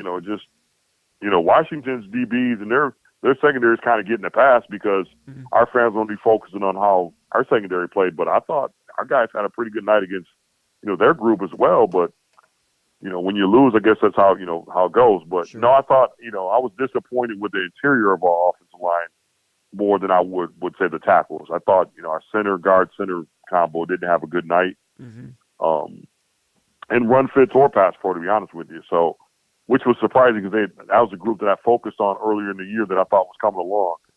I thought Washington's post-snap movement, I don't know if you noticed that these guys were slanting angle and post-snap. I thought that gave us some trouble. Which, they got to be ready to see that the rest of the year. The few defenses in the Big Ten that they'll slant and angle and pinch, at the snap of the ball. So those guys got to be ready for that. I thought Michigan State showed a little bit of one gapping also, like a play Jalen Hunt made. They happened to be one gapping on that play. Michigan State, Yeah, they all took a hard inside to the left. Everybody jumped the gap left, went to the right. Yeah. The offense is left. Everybody went over one. Yeah, I saw that. And he did a nice, got his inside shoulder underneath the shoulder pad. Pushed the pocket. Yeah, I saw that. He had 2 or 3 positive snaps. He had a tackle for loss on that one. And the tackle for loss on that one. Then the following play, he pushed the pocket pretty well when he was teamed up with Harmon. Yeah. And I made a note of that. I'm like, both those guys are, legitimate Big Ten size, D tackles, and they did a good job pushing the pocket. And then he had a nice little inside move where he got the TFL. So, look, man, listen, you need bodies in there, and that's a positive sign.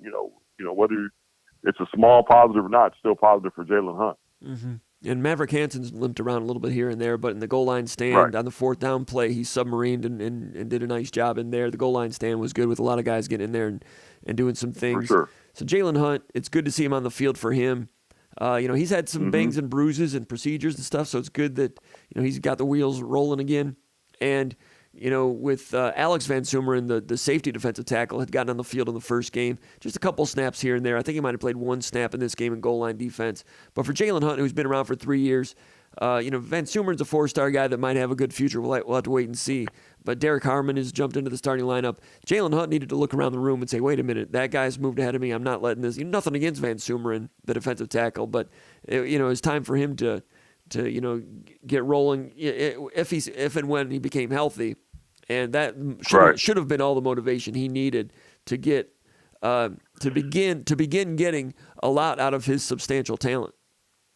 Right. And if you're Coleman, that's the sugar right there. Like, hey man, this is what you're capable of. You just do what we ask you to do, and you get yourself ready to go. So hopefully that's a little bit of taste of success, even in the small. Look, it was a play, a tackle for loss, but it was a positive play. It's something to build off of, and hopefully that's they're in his ear and can harness some of that size and that ability. Listen, for a guy that big, he has really quick feet. He's not a heavy foot guy, man. No. And, I mean, those guys aren't around with that size with light feet. You don't just run, they just don't grow on trees. Yeah. So we can get 30 snaps a game from him. That's especially that we don't know how long Slade's going to be out. We get 30 snaps a game from Hunt. That's a big difference. Especially a guy his size and an interior lineman against these next few teams on our schedule. We're going to need him. Right. So Jaden Reed was out. Keon Coleman rises up, 9 receptions, 116 yards, 2 touchdowns, and I think at least 1 2-point conversion. They went to him. They needed something out of him, and he kind of helped keep them in that game. Daniel Barker went to him, 7 catches, 69 yards. Trey Mosley, 5 catches, 64 yards, including a 26-yard touchdown on 4th down. The same play Michigan State ran against Penn State on 4th down on the edge of the red zone to Jaden Reed last year. Trey Mosley turned it in this time. So Coleman and then Barkley at tight end, and Mosley did some good things. But Coleman, people knew that he had this in him. You've seen it in flashes here and there. Needed it to be solid in this game. You didn't see Thorne overthrowing him. They seemed to be on the same page a little bit more. That's good going forward for Michigan State to get Keon Coleman rolling.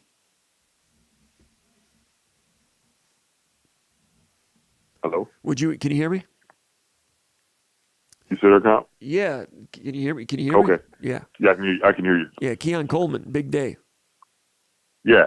And again, oftentimes when you lose games, folks lose sight of good things that happen. And I thought midway through the third quarter, Keon Coleman started to look like a football player. Do you know what I mean by that? Tell me. Like, he was playing at a different speed than everybody else when he's attacking the football, the tip ball that he just was in the right place. Like, those things are when you're just playing and all your instincts could come out. He didn't look like a basketball player he looked like a receiver, a big time football player. Like, it just looked like everything that Hawkins had been talking to him about, that he had been working on, the timing of it. Like you touched on, he and Peyton Thorne on timing of their routes better. It just looked like he looked comfortable. And a kid with that amount of talent, when the game starts to slow down for him, he starts to get a feel for where he's supposed to be on the field. This is just scratching the surface, man. I mean, it is. And yeah, because he's a young player, it might be a game or a moment where he'll show some of that immaturity and run the wrong route. But that ability and that comfort that you get from, doing that on the road, that's going to pay off, down the road for us. And it might even start this weekend. But that kid has put in the work. He's put in the work with Coach Hawkins. Hawk talked about the work he's put in, and it's showing. So that kid's earned this. Right, he's a weapon. That game against Washington, with what he was doing, reminded me a little bit of, on a lower level in some cases, the 1998 game against a great Ohio State team when Ohio State had a 17-point lead, and it was Bill Burke and Plaxico Burress just making enough plays just to keep it in it. And, Michigan State got a couple breaks and ended up turning that one around. Legendary victory. But the way Keon Coleman just kept, he made little plays here and there. And I know that Michigan State was down by 21 or 22 a couple of times. But I'm not sure Washington ever quite relaxed until maybe the last 3 minutes, and Coleman was a big reason for that. It just kind of reminded me of the way Plaxico had a little bit of a coming out party in '98 in Columbus. Yeah, they didn't have an answer for him. They had doubled him a couple of times, and he still made plays. They just couldn't guard him, And I mean, it's just. But the kid's a talent, man. I mean, he's a big kid. I think he's faster than he looks, because he's a big guy. And I think he runs easy, so it doesn't look that he's as fast as folks think. And he's learning to use that frame of his, a big body, and box guys out. I'm telling you, I think sky's the limit for him. But having that bit of success from all the work he put in is going to just motivate him, to keep going and doing, putting in that work and, taking it from the practice field to the game. And go ahead. Now pair that with a healthy Reed, and I mean, because Mosley is as steady as they come. He's as steady as they come. So you have a Keon, emerging Keon, and Reed. We already know what he can do. And I mean, that defense doesn't have to be special. Okay. I mean, look, Ohio State, that game was something totally different. But even that game, but we lost to Purdue last year. The offense still put up 28 points. We lost to Washington. The offense still put up 28 points. So what we're saying is defense, you don't have to be special. Just be, keep us in it. Don't lose it in the first half. And Montori Foster ran a good route. Should have been a touchdown there in Michigan State. He ran it. Exactly. Ran a nice little Bengay. Yeah, a little post. Second drive of the second half. Michigan State had already driven for a touchdown, and then Washington comes back and gets that that bust behind Angelo Gross. So they it goes from 29 to 14, and Michigan State's in it. Now it's 36-14. Right. Michigan State gets the ball back, Right. 2nd and 10 to the 50-yard line, and and he's what happened here? It was a post of 2nd and 10 to the 50-yard line. He's open, and Thorne threw it into the ground. Thorne had a really good game, but he missed that one. That should have made it 36-21, and now you're trading touchdowns with him. Earlier in the game, early in the game makes it 36-21. Yeah. How much time was left at that point? Like 5 minutes left in the third quarter. But it's a two-score Right. game. A 2-touchdown game, you're in it. Right. And Right. That's a big difference in between, we got the ball back with 4 minutes left in the fourth, and it's a 2-score game. Mm-hmm. So, that's a whole different deal. You hit that throw. You're kind of hanging in it, kind of like in Columbus in 98 if you make that throw. Right. Right. And that's why I say, like, there's, for all the folks who, there were opportunities for us to just get in the game. And I don't know how much of that, like, look, Washington had a great game plan. There's some stuff they out-schemed us on. There's some things that they did, but I don't know how much of that game I place, on miscues on our end and how much credit I give Washington. I don't know, because it seems like there were a lot of opportunities for us to make a player be in the right spot, and it was more of a breakdown. A couple of those, like that deep ball, man, the kid made a good ball, good catch, good, great throw. But some of that stuff, man, it was just breakdowns, and I remember, last at the when Tuck said it was, we're going to watch the film and, we're going to be sick. And folks were like, well, but if you go watch the film, how much of it was just unforced errors on our part? So I don't know. That's not to say that Washington still doesn't make a play if the guy's where he's supposed to be. But a lot of that was, guys just weren't where they were supposed to be. Mm-hmm. Whether it's running the right route or making the right block or making the right read or, just it was a lot of that. Yeah. So we'll see how much they were able, and this is something that it's a short week. It's a quick turnaround. Yeah, you go from the West Coast, man, it's a quick turnaround. I mean, when did they get back? 6 a.m. Sunday morning. So that shoots. So Sunday's shot. Sunday's shot. Sunday's done. And Sunday's done. So so it's like you're playing Friday night instead of Saturday. Right. And Monday that's a short turnaround. And Monday's not so great either. Right. And Monday, you got sand in your legs on Monday. So you guys are finally kind of getting around and feeling good. Tuesday's prep. Wednesday, you don't want to bang the guys up too much for Wednesday. So it's a short week. So we'll see how much they were able to get in and get guys corrected up and coached up and ready to go. But again, it's an easier prep for one team, I think, than this, where you're going to see 20 different pass formations and a bunch of shifts and whatnot. So what do you make about what Mel Tucker mentioned about when he talked about inches, death by inches, and I asked for some specifics, here and there. Or he might have volunteered a few specifics, but there was one that was a third down play. They gained 16 yards. It was that play when they had trips to the right, I think it was, and Michigan State had 3 corners pretty much all on the same level. It's a switch release, and they all get picked, and it gets out for 16 yards. And Mel Tucker made the comment, we don't play, trips man-to-man all on the same level. That's not he didn't say it, but he says we've never taught that. We've never asked guys to do that. Why they would do that? Do they do that if Xavier Henderson's on the field? I don't know. I don't think so. Somebody's got to take control back there and figure out, hey, you're supposed to be off. You're supposed to be on. That's communication. Like, you can't ever play man across. Everybody's on the same plane. That's basic man principles. But when he says, death by inches or whatever, like, every play, and I know folks hate this, but every play there's always, an inch or two here and that play doesn't work. Yeah. Whether or not you see the receiver running wide open 40 yards down the field, that might be where the camera's focusing, but the coach might be looking at the DN that was an inch away from getting a sack.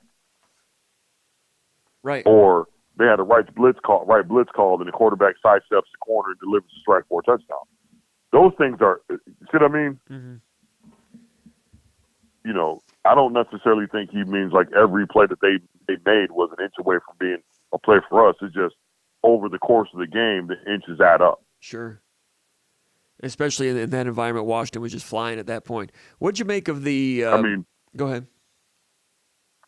Just case in point, Brooks forces a fumble on the. I mean, yeah, Washington doesn't score, but he forces a fumble. Yeah. You know. Yeah. Nice hit. He's forcing fumbles every game. He's been a nice Right, force a fumble. Who knows what that does? You know, I mean, look, like I said, we end up getting a stop, but a turnover sort of sometimes feels different. So who knows? I mean, and look, coaches have a different vantage point. Maybe he was looking at something else. I don't know. I can't. But I know the fans are like, that was not a game where we lost by inches. Right. Folks always seem to think that's a close game. Right. The totality of the game is always inches here and there that'll make a difference between a play being successful and not. You can use whatever metaphor you want. The metaphor I like to use is you got to tighten the screws. There's a lot of loose screws. That's saying that's death by inches. Clean up the operation. Death by inches. My thing is we got to run a clean operation. Yeah, exactly. Death by inches is the same thing as saying there's a lot of loose screws. Yeah, absolutely. Clean the operation up, man. We just, we're a little leaky in places. All those, like those metaphors, coaching sayings. Folks just have a tendency to hang on the specifics and not kind of look at the whole. Hey man, there was a lot of things we did wrong. That we can go in and fix. And like Ohio State, I just thought last year that was just a talent gap. Sure. I didn't think losing to Washington was a talent gap. But it looked, honestly, to be honest, it looks like their operation was they were more sure of what they wanted to do and how they wanted to go about it, and their guys didn't make nearly the amount of mistakes. They were well oiled, and they had a lot of nice little. Shifts and little gadgets, not necessarily trick plays, but just little to influence you the one way and hit you back the other way. And it worked a few times. Right. Those little tight end leak plays, Tight end throwbacks, yep. Did that a couple times. And on that over route, that after that timeout, or that injury timeout, after Michigan State had cut it to a 2-touchdown game, Washington comes down and scores to make it 21 again. Big answer. That was in the third quarter. And Michigan State has an injury timeout, come back on the field, and they drew it up. I mean, they went to something that they had in the hopper that they were going to present at some time. Right. And they're ready to go with it. They faked a run, which froze Kendall Brooks, play side safety, and rolled one way, trying to attack a safety that they thought they could undress, and they did. You know what I mean? He ran the over route, it didn't carry him. He's open by 7 yards, and Angelo Gross has been, he's been bothered by a little bit of a hamstring or something, it looks like. But they went at something that was a weakness on film last year, and it proved to be shaky territory again. So they end up with 397 yards passing. You could probably talk for 5 hours on this, but your thoughts on the pass defense? You don't have to go 5 hours. You can just whatever you want to do. Right. Okay. The old saying, alignment and assignment. Yeah. I think that's where we need to start. Folks want to talk about scheme is the scheme, and we can talk about my opinions of that all day. My thing is, it doesn't matter what you're in, what coverages you're in. If you're not where you're supposed to be, it's not going to work. And I think we had situations where guys weren't aligned properly, and or didn't do the right thing once the ball was snapped. You and I talked about how I thought we got we were late getting lined up. I don't know if it was a signaling thing or how often we were late getting lined up. And I think there's some disadvantages to when you're not, for lack of a better term, your cleats aren't in the dirt. You're not ready to go to snap the ball. You don't have time to kind of exhale before the play and diagnose what personnel's on the field, what down the distance is it, what are they trying to do, how much, and match that picture that you see live with what you saw on film where the tendencies lie. When you're scrambling to get lined up pre-snap, you don't have that opportunity. So start there. And then you're not really sound or disciplined in your concepts. You're going to have blown coverages. My personal opinion is I think the approach to what we do, I think sometimes it gets a little convoluted and kids aren't sure. But some of that stuff's correctable. Some of it I think is personnel. But unfortunately, with injuries and some youth at key spots, I don't know if they're in a position to make any personnel changes. So we're going to have to get better in what we do and get better in our approach, tighten up our approach. If I were, my training or, and look, I'm not trying to act like I know more than the guys that are getting paid to do it, but we would be really basic and just get good at being basic and get really physical at being basic. I think that's the quickest way to get a lot of guys up to speed. No pun intended. And I'd like to see that happen against Minnesota because they're not a team that really can. They're not going to slice and dice you through the air. So if you gave me some trestle ball defense right now, that might be the ticket for this week. You come in, you play quarters, you play a ton of quarters, you play a ton of cover two, and you're really physical. That's what they did against Miami last year. Remember the Miami They played game? a lot of quarters. Yeah, played a lot of quarters. They played some two. They try to, figure fourth quarter, these guys they're not gonna want to get hit for four quarters. I would be my approach. I think I would simplify some of the reads for my linebackers. Like you're gonna be a hook curl defender, you're gonna bang and hang. Those are your assignments. And they've done it before. Vertical, it's not like we're asking, Don Coryell to run the wishbone. I mean, these guys have done. It's in the playbook. They've done it before. They did it last year at the beginning of the season. Right. For sure. I think that would be my approach. Mainly because when you simplify things, it's easy to get, your ones, your twos, and your threes to understand. Like these are really the four things we're going to do on every down. So you got a 25% chance of being right on your assignment every down, and it's easy to get everybody else. Like when you're counting on 7 guys to read a release, read a formation, and read a route the same post snap. That's asking a lot, man. Like that's just putting a lot on these. I would prefer you just give your hey, this is what your assignment is, regardless of what they do. Right. And Washington had talent to get them off balance, and then hit them while they're off balance. They did it well. They did a good job of formationing the look that they wanted and the matchup that they wanted. I thought they did a good job of that. Not so much in the second half. I thought midway through the third quarter, it felt like, and I don't know, maybe the score dictated that, but it was a couple of series where it felt like we finally had a handle on some of the formations that they were trying to, some of the looks they were trying to influence with formation, if you will. Yeah, they had some incompletions and some threes and outs there. That's why Michigan State ended up with those extra possessions at the end. Washington would have loved to have gone 80 yards and salted that thing away and scored 50 and melted the clock, taking it with them. They would have loved to have done that, and they stayed aggressive through the air, but they weren't quite finding the windows for some reason. Right. Yeah, I think we made some slight changes to some to stuff we were doing in the second half that I thought at some they kind of figured out like, okay, this is why they're doing that, and even when they tried to run the little slot wheel, in the second half, we kind of we made a little switch call. Like I've been calling for, all games to make a little area call.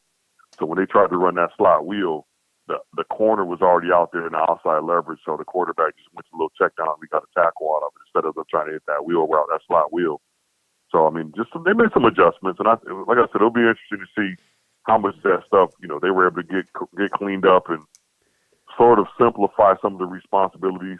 Now, there's some guys that are going to have to just play better, physically, that I thought just didn't have the games that they need to have in order for our defense to be successful.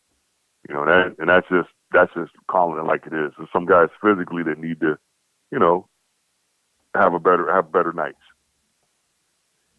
Right. And, Angelo Gross needs to be better. He knows it. Ben Van Sumeren needs to be better. He probably knows it. Right. Tucker said there's going to be changes. I don't know if he means in scheme or responsibilities or starters. I don't know that. Right. I don't know that. Listen, I know this. Rarely do you make your defense better. I mean, we're already down, 3 starters. Yeah. Rarely does it make your defense better to, replace another starter. I mean, even if, right. you're, and not even so much from a capability standpoint, just from knowing the defense globally. You got 4 guys out there that you didn't plan on starting at the beginning of the season. So I don't know how much. That's why I said if you're going to do that, you really got to simplify your calls. Right. And who knows? Maybe the backups are ready to go. I don't know, but guys start for a reason. Sure. And Kendall Brooks was not getting a chance, and when he did get a chance, he looked like he maybe should have gotten it sooner. I don't know. So maybe, there's some revelations, but you're right. Usually there's not. Usually the guys, But in terms of Gross has struggled, but he's good against the run.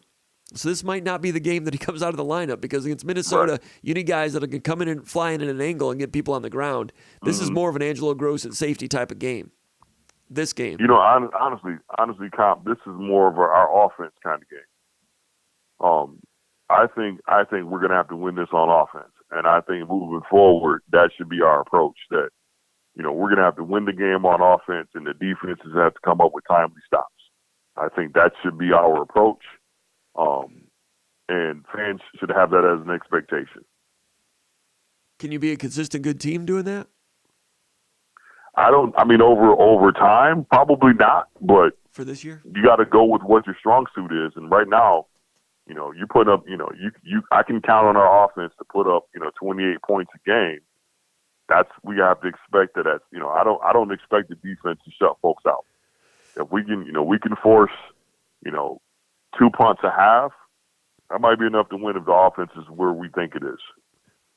Yeah, I'm not sure the offense is there, but I could see that. But the offense is trying to score every time they get the ball. So what changes? Right. You just go for it on fourth down more, or what changes? I think what you do is you got to move the chains. I think I talked about this before, that we have a tendency to be big player 3 and out, and against good competition, those big plays aren't going to necessarily be there.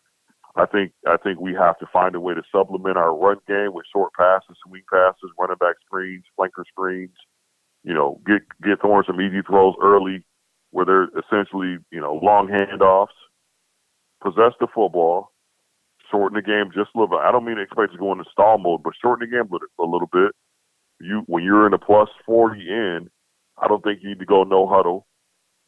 Sometimes I think we're going no huddle, and I'm like, why are we going no huddle right here? I get it, you want to pick your spots, but help that defense out by slowing the game down some. And I don't know. I don't know that we could expect that defense to shut folks out so they get that cleared up over there. Play to your strong suit. Right now, that's the offense side of football. All right. So and your punter. Yeah, use him.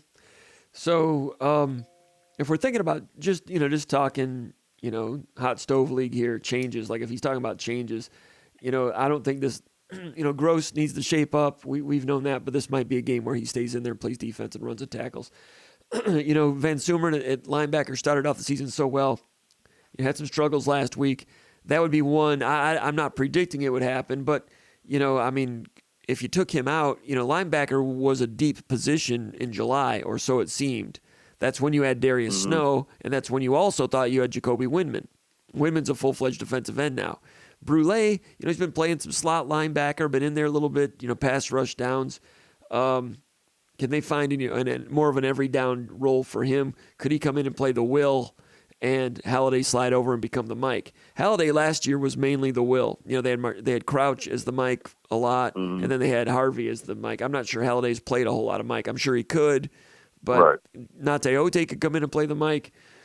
I'm not predicting that's going to happen, but the depth that was there has been reduced substantially, and Van Sumeren, there's an instinctiveness there that needs to gain some traction. That's slipping a little bit. They need better from there. I'm wondering if they might give Brule, reshuffle things there a little bit. I don't know, but that position needs to get better. But you're not going to. I think situationally, we will see some guys get some snaps in different packages and situations this weekend, especially. You're going to see that early on. Minnesota's they watch the film just like you and I. So you better believe early on in the game, 13 is going to be in the action. And we'll know pretty quickly if they're going to have to sub out or make some adjustments. But they watch the film just like we have, and I'm rest assured that 13 is going to be in their game plan of attack. They're going to go at him. Absolutely. All right, Ron, I really appreciate your time. We'll let you go. I appreciate you staying up late and joining the show. You take care, all right? Oh, absolutely, man. Go green. There he goes. Ron Armstrong, Big Movie. Thanks a lot, Ron, for joining us. Hey, let's go over here and check out, let's go back to the mailbag. We'll go to question number 7. This is from, I didn't put his name, but it's an interesting question. It's from, I'll say from Parts Unknown, but he says, how would you compare the current challenges on defense for Michigan State after 23 games of the Mel Tucker era two challenges from 2009 when D'Antonio's staff was 39 games in. So Tucker's played 23. D'Antonio's had played 39. At that point, he says, do you see any similarities and struggles? He says, the questioner says, at that point, the previous staff had just come off giving up 33 points at Notre Dame, 38 at Wisconsin, 42 at Minnesota, 37 at Purdue, 42 at home against Penn State, and 42 against Texas Tech. That was a difficult season. That was 2009. Was that year 3? That was Kirk Cousins' first year. So D'Antonio had Hoyer, I think, for 2 seasons and won to share the Big Ten title. Then it was Cousins versus Nickel, which kind of upset that season. And defense was bringing some leaks, and you just noted the points that were allowed. D'Antonio mentioned after the Hoyer era that there could be a step back. Remember when he said that? There could be, sometimes you build a program, sometimes you take a step back. Remember when D'Antonio said that? I think he was anticipating that. That was year 3. The number of games doesn't seem to add up. That would have been year 3. Anyway, so this is year 3 for Mel Tucker. Now, year 3 of Mark D'Antonio, they were 2-1, and they had just lost, or they had lost to California, first game of the season, I think it was, 38-31. Went out west, Pac-12 opponent, gave up 38 points. That was more competitive. Michigan State scored 31 points. It was more back and forth. They didn't have the big deficit like they did in this one, but this was a more difficult environment with, in my opinion, an NFL quarterback. I think this Washington team is better than that California team. But that was a pretty good California team. I think Jeff Tedford was still coaching at that time. Anyway, 38-31, 2-1 with a loss out on the West Coast, just like right now. That team was less prone to error than this team is. That would be the difference. That team ended up going 9-4. But they didn't go 9-4 in year 3. I might have that back. The year that they lost to California, I think they went 9-4. But all along, that team would give up. We talked about it earlier. The D'Antonio era, slightly different era of football too. The RPO didn't really come around until 2014, but they didn't call it bend but don't break. I mean, they would play press quarters and all that, but they would, in the slot, they would stop the run first, and they would give up a lot of spread, bubble screen, slot out stuff all day. This team wants to mix it up a little bit more and change the pictures, but maybe are they confusing themselves along the way? Both staffs were building in year number 3. D'Antonio did not have the corners that he wanted long-term, did not have the defensive ends that they would need, didn't have the defensive tackle depth. Similarly, this staff does not have things that they want, that they'll need going forward. Safety position, linebacker position, even at corner. They got some good-looking guys there, but Amir's speed, the agility there might not be great. Anyway, 2 games in 2008, that's what it looked like. 2 games in it now. 3 games in it now, that's what it looks like. Good question. Question number 8, Samils from Parts Unknown. He's got a recruiting question. He says Michigan State has 14 commitments, and everything seems to have gone silent on additional targets. Meanwhile, there's a ton of activity and visits on the 2024 recruiting class. Any insight into how they will close the 2023 class? It seems like it is getting late in the game for new recruits to emerge, although there will always seem to be a few new ones that come in late. 7 or 8 late recruits would be unusual, he says. How many more, including transfers? I was talking to Noah about this. Noah Sprunger, our great intern, and also Jason Killip does a great job as our recruiting anchor. And I think Noah has looked into this, and he's expecting, about 30 in total if you include transfers. They're at 14 right now. And he's thinking, 1 more offensive tackle, 2 or 3 more defensive backs, 1 more wide receiver, 1 or 2 defensive linemen, maybe 1 more tight end, 1 or 2 more linebackers, something like that.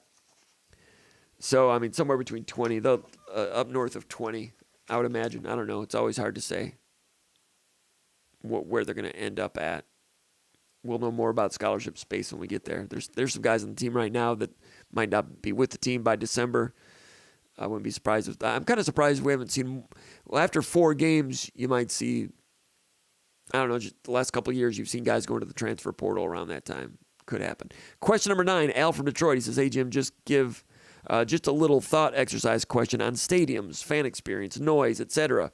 Given this weekend's talk about Washington's stadium and their reputation for being the loudest in the nation, which do you think is better, a smaller stadium designed to be a full house or a larger stadium that does not get filled to a capacity? Great question. Depends on the fan base. Washington was not full on Saturday, and it was loud as heck. Michigan State, there's times when it's not full, but when there's a big game and they've got full capacity, it's kind of nice, right? I heard Greg Ianni, a former deputy athletic director in charge of facilities, say that he would be in favor of taking off the upper deck on the non-press box side, on the east side of the stadium, just taking that off, going to 60,000, because things are antiquated over there. And I've sat there. I like to sit in the stands like once a year. And I sat up there, I think, for the Brigham Young game a couple years ago. And that would have been, 2016, more than a couple years ago. But those of you that have been in the upper deck over there, it's real crowded in terms of, there's not much in terms of bathrooms or in terms of concessions. It's pretty tricky over there. On the other side, it's a little bit better because when they added the new press box, they were able to spruce up some of the things over there. But he thinks just take that off. I don't know. They don't have, right now. They don't have a lot of trouble selling, getting close to capacity. I'd kind of hate to see them take that off. That'd be expensive to take it off. Then you'd be losing tickets. I don't know. I don't know enough about it. That seemed kind of radical. I don't know, but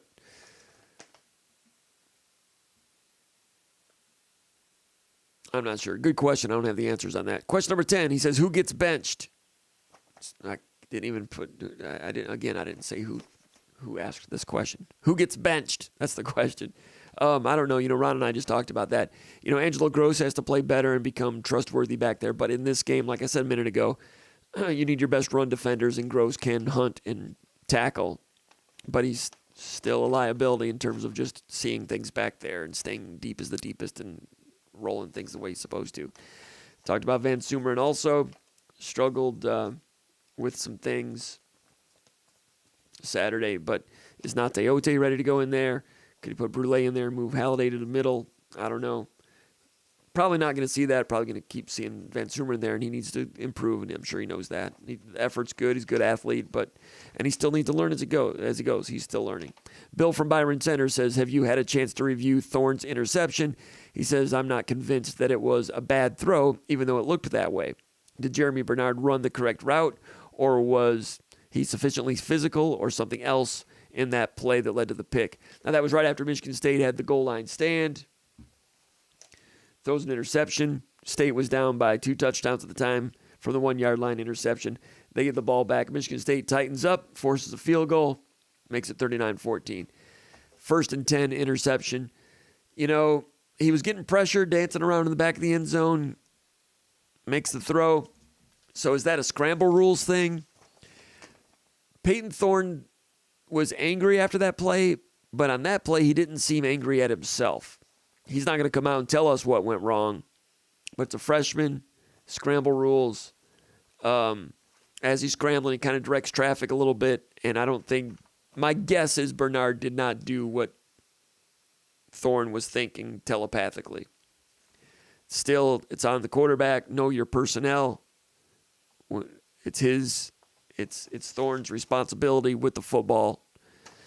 And down 2 touchdowns, make a mistake there. Defense holds 2.5 touchdowns after that. But I agree with you. It might not have been all on the quarterback, but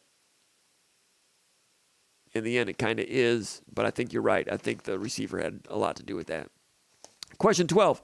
Sparty from Pawleys Island, South Carolina. Sparty is his name.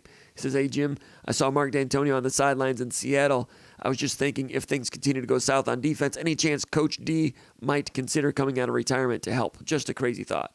Answer, no chance, no. I mean, D'Antonio would probably love to do something like that, but he's letting Tucker do his thing, and Tucker needs to do his own thing, so no chance. But that would make for a nice movie or something. Maybe Izzo can become defensive coordinator. Question number 13, Tony from Northville. He says, during the COVID season, and I'm not going to quit on current coordinator and things. They're working on it, but they know they're on the clock and they got to get those screws tightened. They can see that. Tony from Northville, he says, during the COVID season, the passing defense was not a huge issue. Top 75 in the country, to be exact. Wasn't there some talk Hazelton was not able to implement his full scheme for that COVID season? Makes me think maybe the simpler scheme is the way to go. Thoughts? Good question. That gets back to similar to what, Ron and I were just talking about. Could they revert back to the way they played against Miami last year? Keeping it simple, bend but don't break. Even though Tucker would never say that that's his philosophy, that's what they were against Miami. Miami had an explosive quarterback, explosive receivers. They wanted to stay on top. Now, Minnesota is not necessarily that way at all, but that can help you keep an eye on not getting undressed in some areas, and also helps you keep an eye on the run. So I wouldn't be surprised if you see less man-to-man in this game this week. Then when you get into Maryland, they're a little bit more scattered all over the place with the throw game, passing game, with the mobile quarterback who's very dangerous. I'll have to wait till next week to try to figure out what might be the best route there, but keeping it simple might be something that's better for this particular group. Question 14, Cedar Village Creature from Menlo Park, California says, I'm having a hard time understanding the defensive play calling for Michigan State. Do you get a sense of when they want to play zone, man, press, cover 3, cover 6, single high? He says, I'm confused on why guys are forgetting how to play man coverage or cover 3. It almost seems like they are focusing on something else other than playing their part on defense. Would you agree? Good question there from Cedar Village Creature out of Menlo Park, California. He says he's having a hard time understanding the play calling. Do you get a sense of when they want to play zone, man, press, cover 3, cover 6, single high? I do a little bit, but you don't want the opponent to get an idea. If you have an idea when they're going to play zone, then the opponent probably does too, and that's not what you want. You're having trouble figuring out when they're doing it, but that's kind of, you don't want to be predictable, right? So, there was one that had me scratching my head a little bit. It was right when Michigan State punted them down to the 1 yard line. It was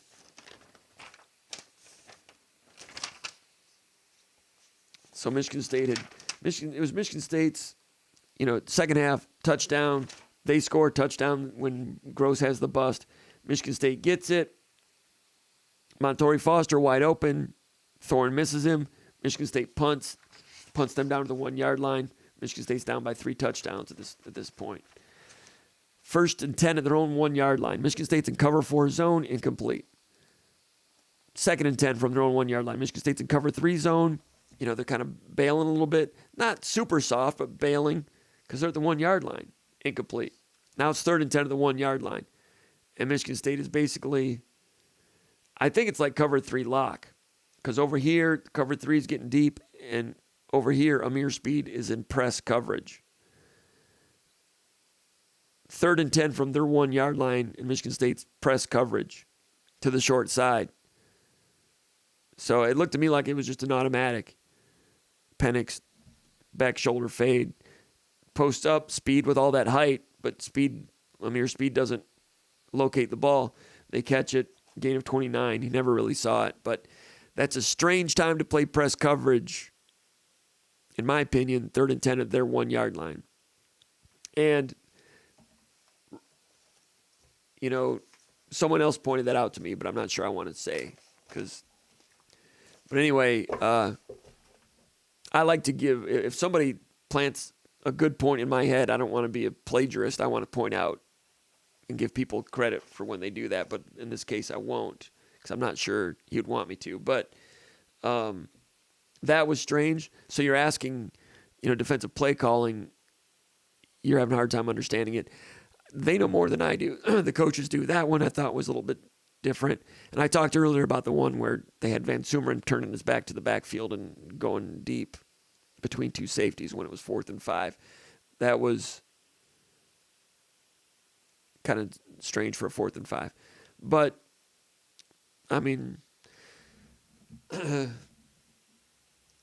the question is, he says, I'm confused on why guys are forgetting how to play man-to-man coverage. I don't think anyone's forgetting how to play man-to-man. Kimbrough was beaten a couple times, but he got caught at the line on a rub a couple times. and the 4th and 5 on the slot out, that's just really, really hard to cover. Angelo Gross on their first touchdown. Was it 3rd down? He was outside technique with no help to the middle. It was 1st and goal. The 7-yard line was 1st down. And Gross has him in off coverage, and he's outside technique, so the guy just runs a little slant. He's open. Gross breaks on the ball pretty well and arrives through the hands pretty well, but it was zip and it was accurate. But it's interesting that he was outside technique. Was that correct? Not sure. Tucker mentioned that alignment was wrong a few times. I'm guessing that might have been one of the times. So did he forget how to play man-to-man on that one? I guess to your point, you could argue that. But they do mix it up, and they want to mix it up. They don't want to be predictable, but they've got other things they got to screw in to get where they want to go. Question number 15, Spartan Dog says, do you see speed in Kendall Davis? Yeah, I'm seeing him run pretty well. I'm not seeing him get burned, and he's reacting well with good speed and straight lines. I don't think his speed is a weakness like I thought it might have been after a couple plays in the first 2 games. It has not been so far, and it would have been in that game, but they didn't go after him. They went after Gross, went after some others. The last question, Sills from Newport Beach, California, says this 4-2-5 defense is supposed to be built to better defend the pass. With the scheme not working against Washington and not last year, what are the options? Well, 4-2-5, it's not like that alignment is what's messing it up. It's execution within that scheme. We talked about that earlier. But thanks to everybody for the mailbag questions. Let's go over here to the comments area before we wrap up the evening. It's been a long one tonight. A lot of things to talk about. What do we have here? Rosalind Russell from Holland, Michigan. Good to have Rosalind. Or someone using Rosalind's YouTube.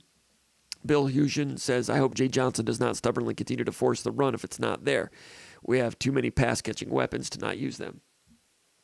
Well, they kept trying to establish the run, kind of, but like I said, there was only 18 tailback runs. Maybe could they have settled for 14 and gone to the air more often, but if you can pop off a couple of runs, then your pass protection gets helped. A lot of things get helped. So after 1 or 2 of those runs didn't work, I thought to myself, well, I could see people are going to criticize that, but 18 tailback runs is not a lot. Keith, sometimes it seems like a lot when it's not working, but it was only what do you have, 12 drives? You have the ball 12 times, you have 18 tailback runs. It wasn't a lot. Keith Tunstall says, OMG, Comp, your show is always on a milk carton, hard to find. Welcome back. Yeah, it's a tough week this week. William Whitaker says, if we hold Ibrahim under 100 yards, we win the game, in my opinion. I think you're right. Old Tug says, number 6 tight end did not play last week. Is he halfway out the door? I think he basically declared for the draft last summer. Talking about Malik Carr. He was there, but I don't think he was in. He warmed up, but I'm not sure he was in uniform. But he's. So I think there might have been a little ding up there, a little ouchie. I think. Chris Griffith says, "Do you think Tucker actually tweaked the scheme? Are you talking about the defensive scheme going into this week? Possible. He might have done some things to simplify things. Wouldn't doubt it." Tim Hughes says, "Go green from Traverse City. Let's go Spartans." Gerald Wasserman says, "Big Buckeye." He says, "Buckeye Sparty." I recognize Buckeye Sparty. He's a SpartanMag.com subscriber. We want all you guys to become Spartan Maggers. Go to mag.com, become a subscriber over there. Also subscribe here. He says, "My big concern on stopping the run is Van Sumeren. There were at least 2 times against Washington that he weakly took on running backs head on and got pushed back 5 yards. He looked soft tackling head on." Good points.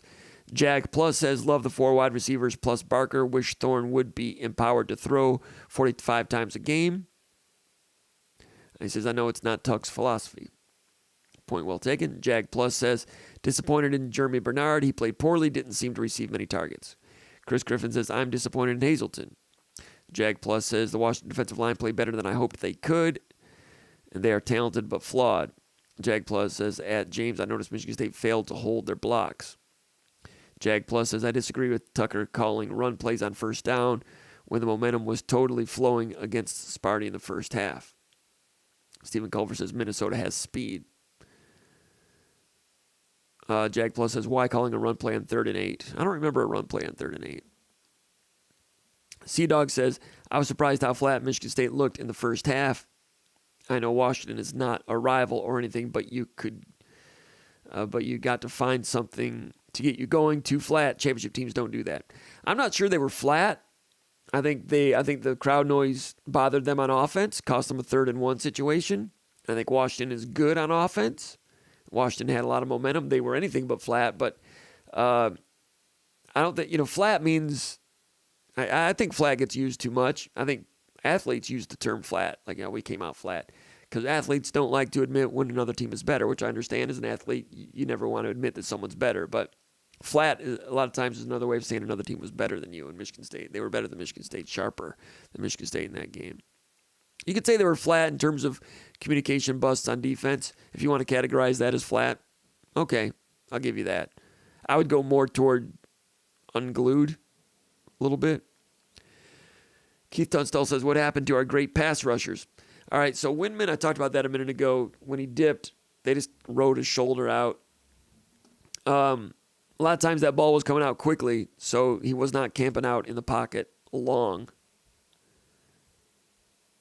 With Windman, he was getting a lot of attention, whether it be tight end double team or,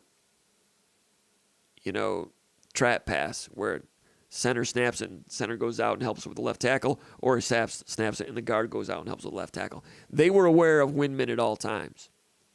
So they had some special things for him. And he had one-on-one opportunities once in a while also.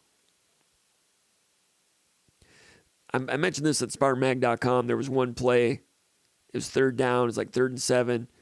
And Michigan State rushed 3, and they dropped,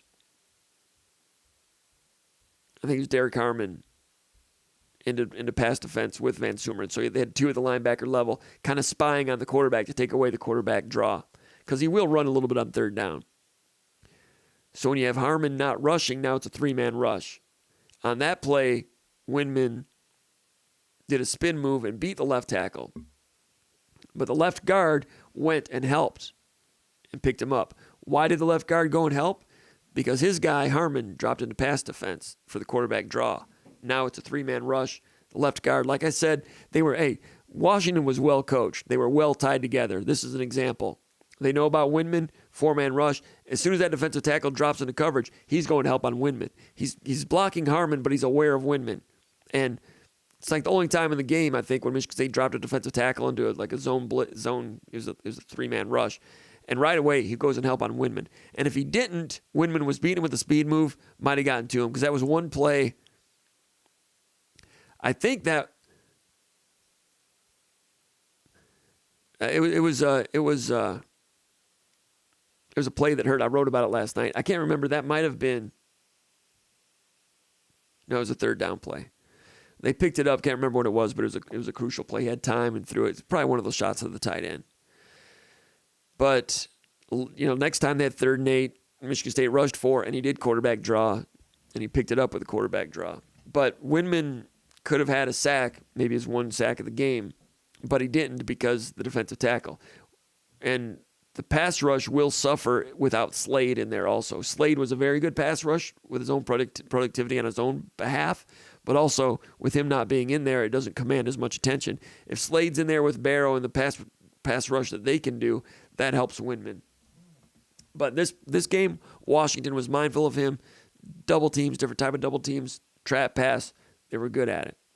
And that dip move, now that's on film. Everybody's going to do that, taking his shoulder out. So he has to, if he goes to it, as he says, Windman says he needs to not telegraph it and make his takeoff look the same, whatever move it is, and not show it as early. But I don't know how you can keep that a secret when you dip down like that.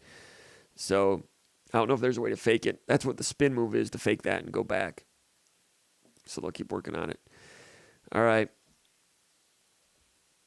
I think we're going to have to wrap this up because I've got to watch some more stuff and get the pre-snap read going. Spartan MD does not feel tardy. Appreciate it. Go watch cartoons at Francis. Thank you very much. What do we have here? Keith Tunstall with an interesting point. Minnesota quarterback Peyton, what's his name? Tanner Morgan has not thrown for over 300 yards in a game since 2019.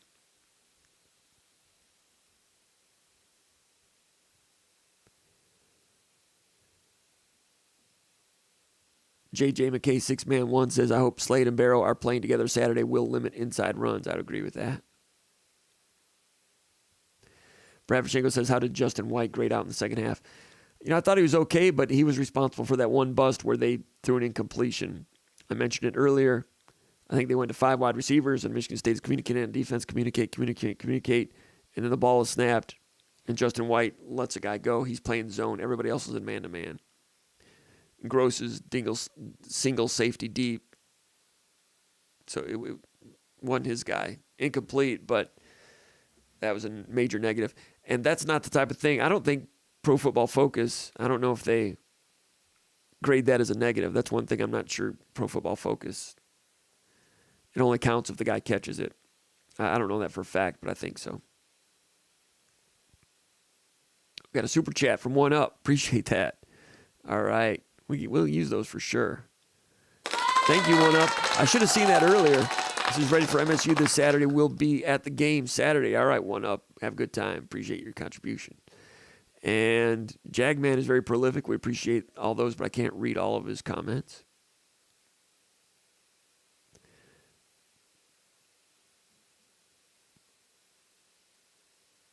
I don't know about Slade. All right, we're going to have to wrap it up. Oh, I'm getting a little bit saucy here with some of these. All right.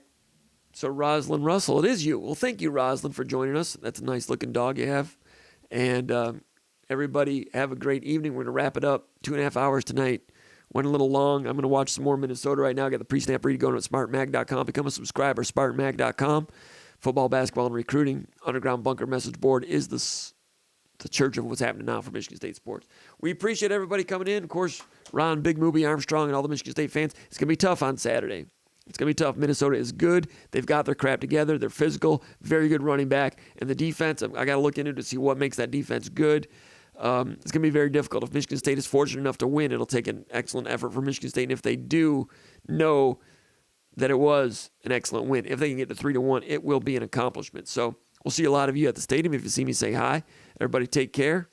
And have a great Friday and a great weekend. We'll see you next time. Thanks for joining us here at Spartan Mag Live. We'll see you next time.